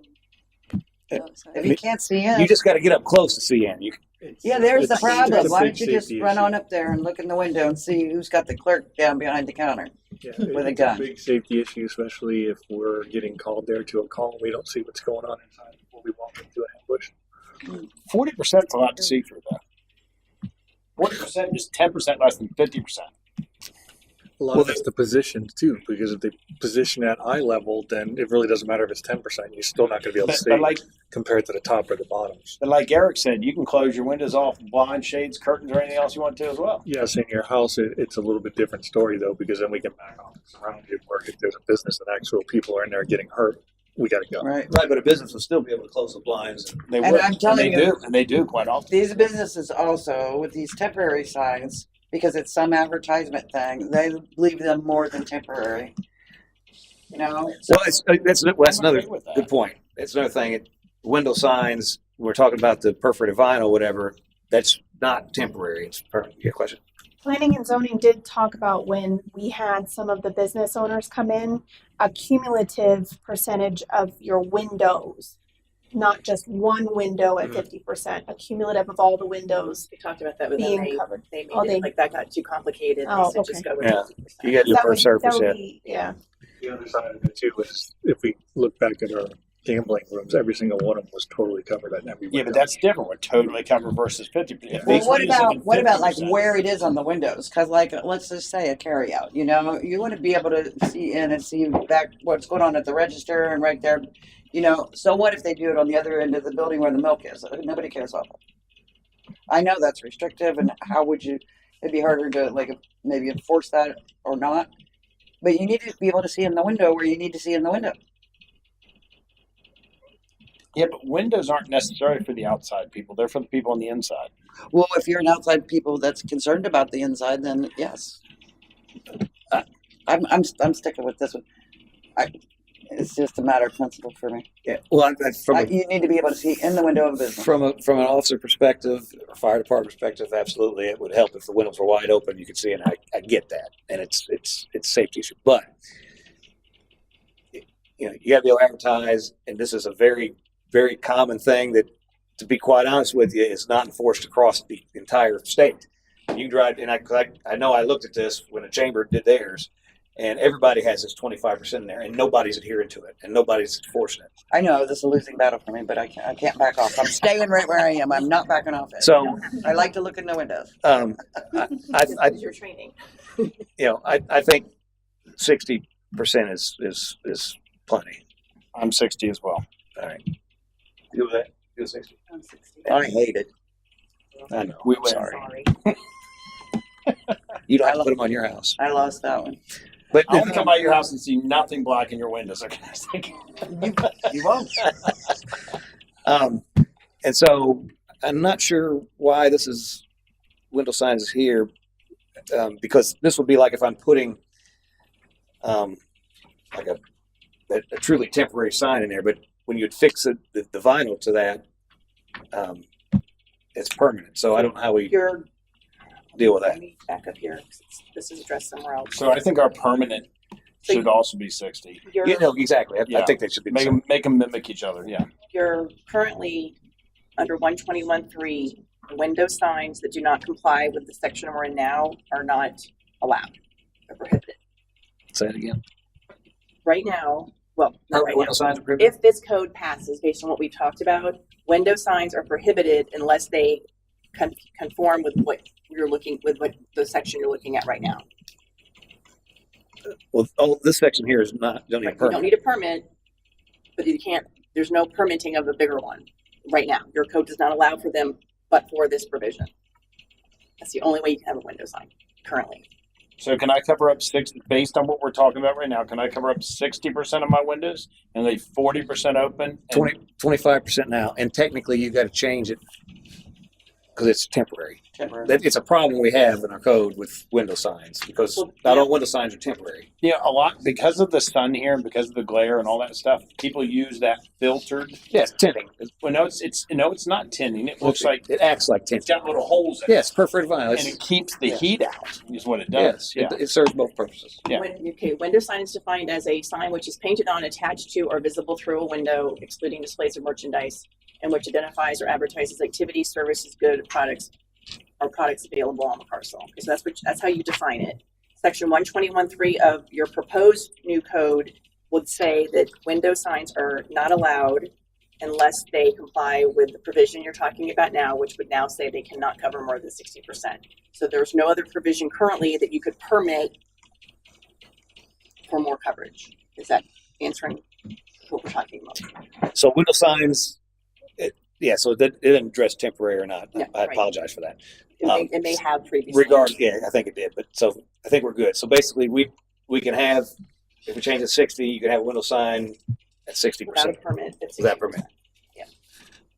I think it's good. Next. And It's temporary, correct? No, it's all there's nothing temporary, saying- permanent. There's no distinction. It doesn't say. And when I go through and I find it is, I'll bring that out. But Seemed right like now I don't saw see it. something about temporary. Something It could be in another Jump out at you. section. They keep repeating everything. Okay, we struck 10. I We don't struck like it. 11. Duly noted. Exactly. Number 9, statutory no trespassing or no dumping signs, not exceeding one sign every 500 feet along boundaries of in each corner. 4 in number per acre, and no one sign exceeding 2 square foot sign surface. Wait. No trespassing.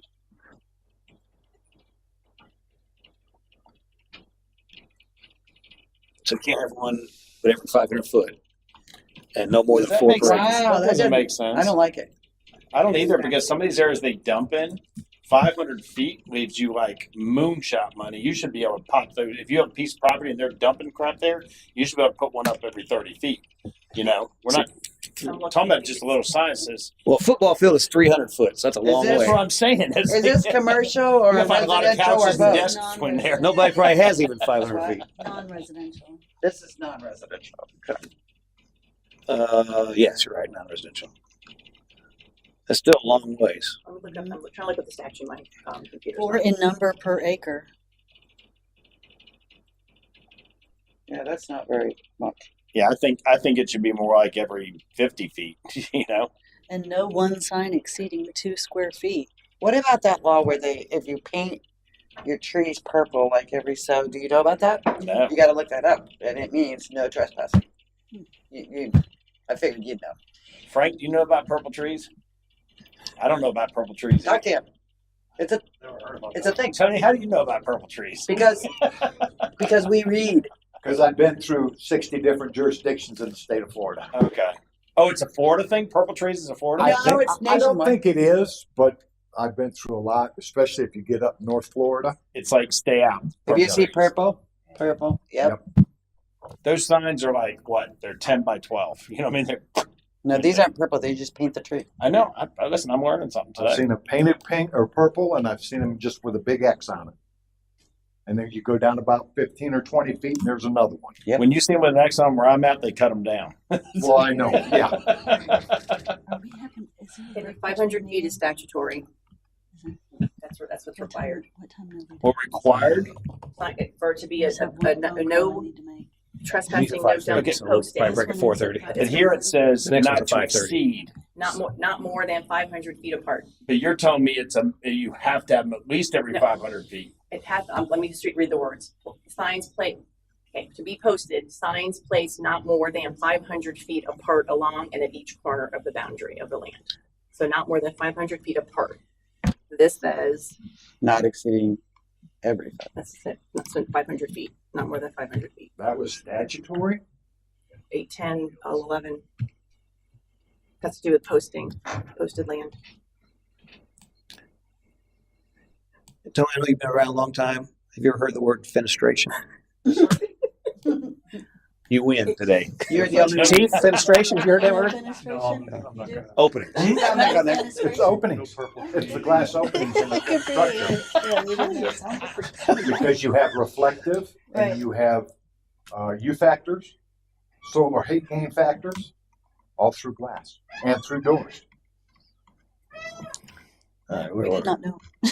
yeah, that was a total new one on us. Number 9 is the trespassing. So it's actually a no trespassing, no dumping sign. So that's a Florida state code, and we can't It's in there. trump Florida state code. We can't make it more. We can make it more restrictive. We can't make it more Yeah, more lenient. unrestricted. Less- Lenient. less- Less restrictive. Yeah. We can't say every 200 feet. So that's Florida statute, 500 foot. All right, easy, easy. Signs placed not more So than that's like 500 next. feet We're apart. going on the Yeah, next can't one. change that. Well, now the what's after in the red that says 810-0111, the 4 in number per acre, I don't see that in here. I haven't read every part of it. That might be something you can work with if you care about Well, that. just scratch that then. If you 500 feet, doesn't matter how many acre, right? If you're within the 500 feet limitation, I think you just leave it alone, move on to the next one. A limit of 4 per acre? No, leave it where it is. that's fine. I thought you guys were, because then we could change that. And I listen, think I'd have to read all of it. Tony and I think that you need to sign every 50 to 75 feet. This has got 500 Right. feet. Like I said, you can dump a lot of couches and chairs. Got that and Yeah, well, so what I'm saying is if I agree with Tony. Yeah. do you want to keep the 4 per acre, or do you want to scratch 4 per acre? Well, what, is that part of the code? No, it's not. Not that I've seen so far. It No, says it's here, not. it's Florida statute 810. Right, but see, Yeah. see, that's the big, so the way this reads, and that's why I think it's not, so it says for, statutory, no trespassing or no dumping signs, not to exceed 1 every 500 feet along boundaries of and at each corner of the posted property in accordance with Florida statute 810.011. So that tells me that first part is from Florida statute. What comes after that? Did it's you not look it up or exceed- you didn't look it Yeah, I have up? it right here. What does it say? You just read it to us, right? Yeah, I read it to you. The part after that is not, and this is not being attributed to the statute, so I don't think it's part of the statute. It's pretty long. I haven't read it all. But if I can read it, if it's not there, I can take it out unless you want it. And it does have a size too. The Florida statute for enforcement for us, it has to be posted at least once every 500 feet. So you're on a 5 line. So now if the ordinance says it has to be at least 500, you have to be exactly 500. Right, Otherwise, we can't enforce it. right. But the state law says it has to be posted at least once every 500 feet. She says the opposite. She says. No, This is saying Not exceeding. no more. You can't have it any closer than 500. Yeah, and that needs to come 500 out. feet, It says- 500 feet. It says. If they were dumping That's couches the on my minimum property, you'd see them required every by 20 state feet. statute. You know what I'm saying? It is It's saying that, saying the signs cannot be more than 500 feet It apart. is written wrong, yeah. Hold on, cannot be more than 500 feet apart? Signs placed not more than 500 feet apart, along and at each corner of the boundary. So they can't be every 100. Signs. So So you this can is make them incorrect. closer. Yeah, they can. Yeah. This is incorrect. Because that's more stringent. No, wait. Not exceeding 1 sign every 500 She feet. read the code. Ours is I wrong. don't care. That's what it says right here. Yeah, our code is wrong. Yes. Not exceeding 1 sign every 500 feet. That means no more than Right. 1 every 500 feet. That's what that means. But that That's doesn't- her code. It doesn't line up with what Right. she's So we reading. got to fix Our that. code is wrong. Our code is, well, no. It is wrong. Because this is, Well, Okay. yeah. we're making it more restrictive, right? Not exceeding. Yeah. We So don't wanna our tell code's people not- they can't put up not more wrong. than a sign It's every more 500 restrictive, which we can do, but we don't want to do that. That makes Okay, sense? Yeah. I'll make sure. To me, it's saying the same thing with different words, but I will make sure it's done per the code. Yeah, I mean, per the statute. But I'm tired, and that's what happens. Okay. But I'll make Puts sure you it's in the a same. Position of if you get it within a foot wrong. And I'll talk then with the chief if Right. I think there's something, maybe Police something can't else enforce the about code. the actual 500. We'll make sure it's right. I think it's just the systematic of words, the way that's being worded rather than saying at least. You're not going to charge anybody for having one every 50 feet, right? I'm not. But Okay. This is to if let they you. only have one every 750 feet, I can't actually charge them with trespassing. Exactly. That's what I'm saying. That's what we want it correctly, so he can Yeah. enforce it. All right, number 10, non-commercial on-site signs not included in section which are less than 4 square feet sign surface area and 30 inches in height, provided they are not displayed for more than 14 consecutive days or more than 28 days per year. Directional signs related to construction loaded are located within development where the building development permit approvals have been issued by the city and not to exceed 4 square feet sign surface and 30 inches of height. 12, one construction sign per street frontage, provided the following conditions are met. Not illuminated. Such signs shall not shall be authorized only when active building construction is taking place. Such signs shall contain only on-site advertising. All such signs shall be removed and made conforms with this chapter when certificate of occupancy is issued. The height and size of all construction signs shall be limited according to the following restrictions. So in residential, where property being constructed has a street frontage of less than 500 feet, a maximum 4.5 foot sign. Surface area, shall have 6 feet is good. And then where property being constructed has a street frontage of 500 feet or more, maximum 8 square foot sign surface, not 6 feet. Height. In all their districts, so maximum 8 square foot of signage. Sign should not exceed 10 feet. So that's the same. Where property being constructed street frontage 200 feet or more. Okay, I think all that's good. You guys agree? Yes. All right. 13, two non-illuminated temporary signs for each residential, non-residential parcels not to exceed 8 square feet in area. So this should be 3, right? Yeah, I don't know what that's in here. Seems like we said that like 3 or 4 times. Yeah. But I'll check it and see if it's duplicative or make sure it's consistent. And 14, in non-residential zoning districts, 1 sandwich sign per business establishment have a certificate of occupancy placed sidewalk no further than 5 feet from the main entrance door, structure of the establishment, and with a maximum height of 3.5 foot and maximum sign structure width of 2 feet. So, Isn't it funny? It can't be any more than 5 feet from the door, but it can't be placed in the public right of way. So it's kind of, how are you going to place it 5 feet of the door and not place it in the public right of way? You're not. well, depending on where your rules is, right? I mean, you got the sidewalk within 5 feet of the door going to your place of business, right? Maybe. Potentially, not necessarily. You're not going to have a sidewalk going into your business. How are you going to get in there if you don't have a sidewalk? Well, right, but it's not. When you're talking about a sidewalk, are you talking about a public sidewalk or private walkway? They're 2 different things. I mean, I guess I'm envisioning a strip mall with a Well, sidewalk. the 12 pizza feet place out. up here, Giorgio's, used to be Lighthouse Subs or whatever. Right, That's not a sidewalk in front of there. That's their That's their a public walkway. right of way, isn't it? No. It is a public right of way. It is. Accessibility. It's a public right of way. So now you can't It place might be on private property, but it's still a public right. Well, right away, a public walkway and right away, 2 different things, aren't they? I'm sorry.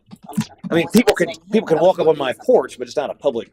Well, that's different. We're talking your house versus a strip. Well, mall. it's same thing, right? It's, They have, but, I mean, if you're talking about a strip mall, a restaurant, somewhere that's inviting the public in, there has to be ingress and egress. but they can close it and not allow you to go in there. They can close the I don't building. know I don't know if they can close it or close not. I the don't think they can. walkway. You got handicap ramps coming off there and all kinds of stuff. You got to have it open. So now that sign's not legal up there based on The what. first thing I'm gonna tell them is call the Department of Justice. You tell me for handicap? Yeah. Okay, well, if you can kind of look at that. So I was thought we'd already done something with this. That's what I was looking at other Yeah. parts, but I don't see anything else. So tell me what you want it to say. Or what our concern is. The 5 foot. I'm just concerned that it basically eliminates itself by the time you get to the end of the paragraph there. It eliminates itself. You eliminate the ability to have a sign. No further than 5 feet from the entrance. So it has to be. Maybe in a way as not to impede the right of way. Because if you had a 12-foot walkway and you took up 3 feet, that's not impeding it. Okay, so I think we should probably put in something that says not to impede the right of way. Also, not to impede or restrict. if that's truly public right of way, why would it say the sign shall not be placed in the public right of way and shall not be placed so as to obstruct pedestrian traffic along the sidewalk? Which is just what Mr. Mayor just said. Well, Not to impede or restrict. well, if you can't put it in the right of way, you're obviously not going to obstruct pedestrian traffic because it's not going to be there. They're suggesting you change that to not to be placed in the right Yeah. way to not Well, to we just impede or shouldn't obstruct restrict. pedestrian traffic. Excuse me? It should just not obstruct pedestrian Not to traffic. restrict the, what is it called, public right of way? Right. Yeah, Restrict or impede. correct. So there's a fire and they need to get out of that restaurant, you can't put a sign in front of the door. Right. But you can't put it on the side, if they can go by it and they can walk down, there's still 9 feet left to get down there. So we want it to say the sign shall not be placed In in a a way manner to that restrict impedes, or impede the public right of way and shall not be placed so as to obstruct pedestrian traffic along the sidewalk. You want both or just one? I think just one, right? Just the Because first. there could be a situation where there's both, right? Someone has a sidewalk plus there's a right of way. It's rare. Might be rare, okay. So we could just do shall not be placed should not be placed in a way to restrict or impede public right of way. Yeah. And that's enough?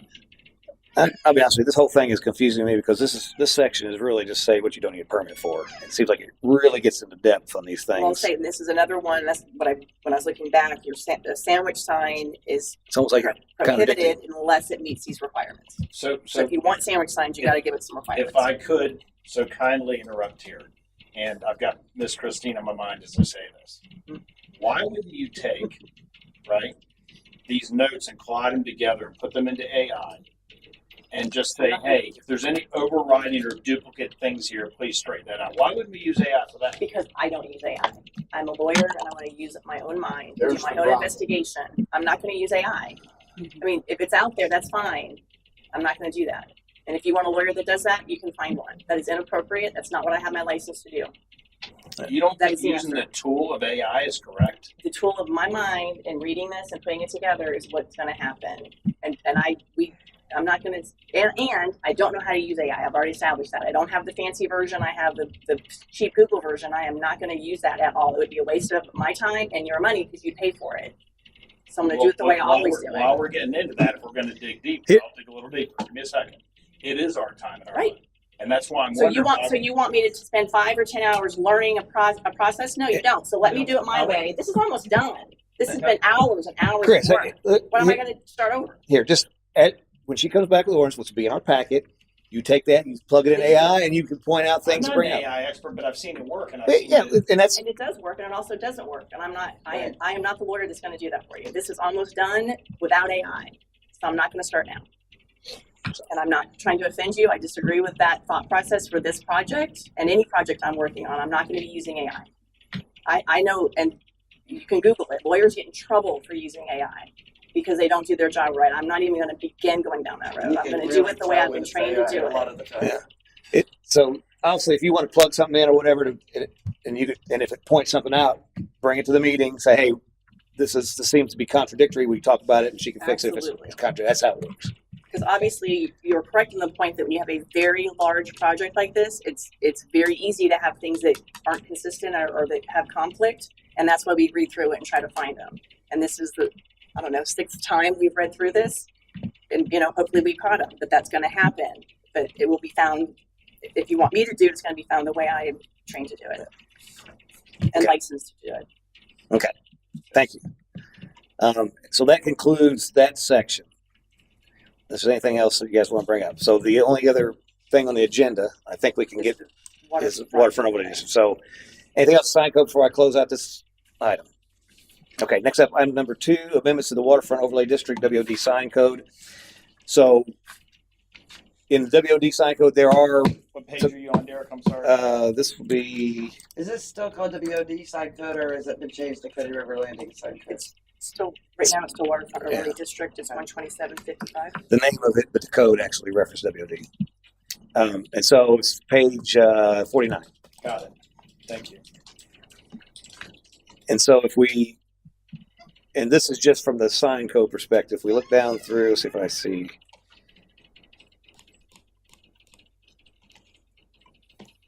Signage, item, that's on page 52H.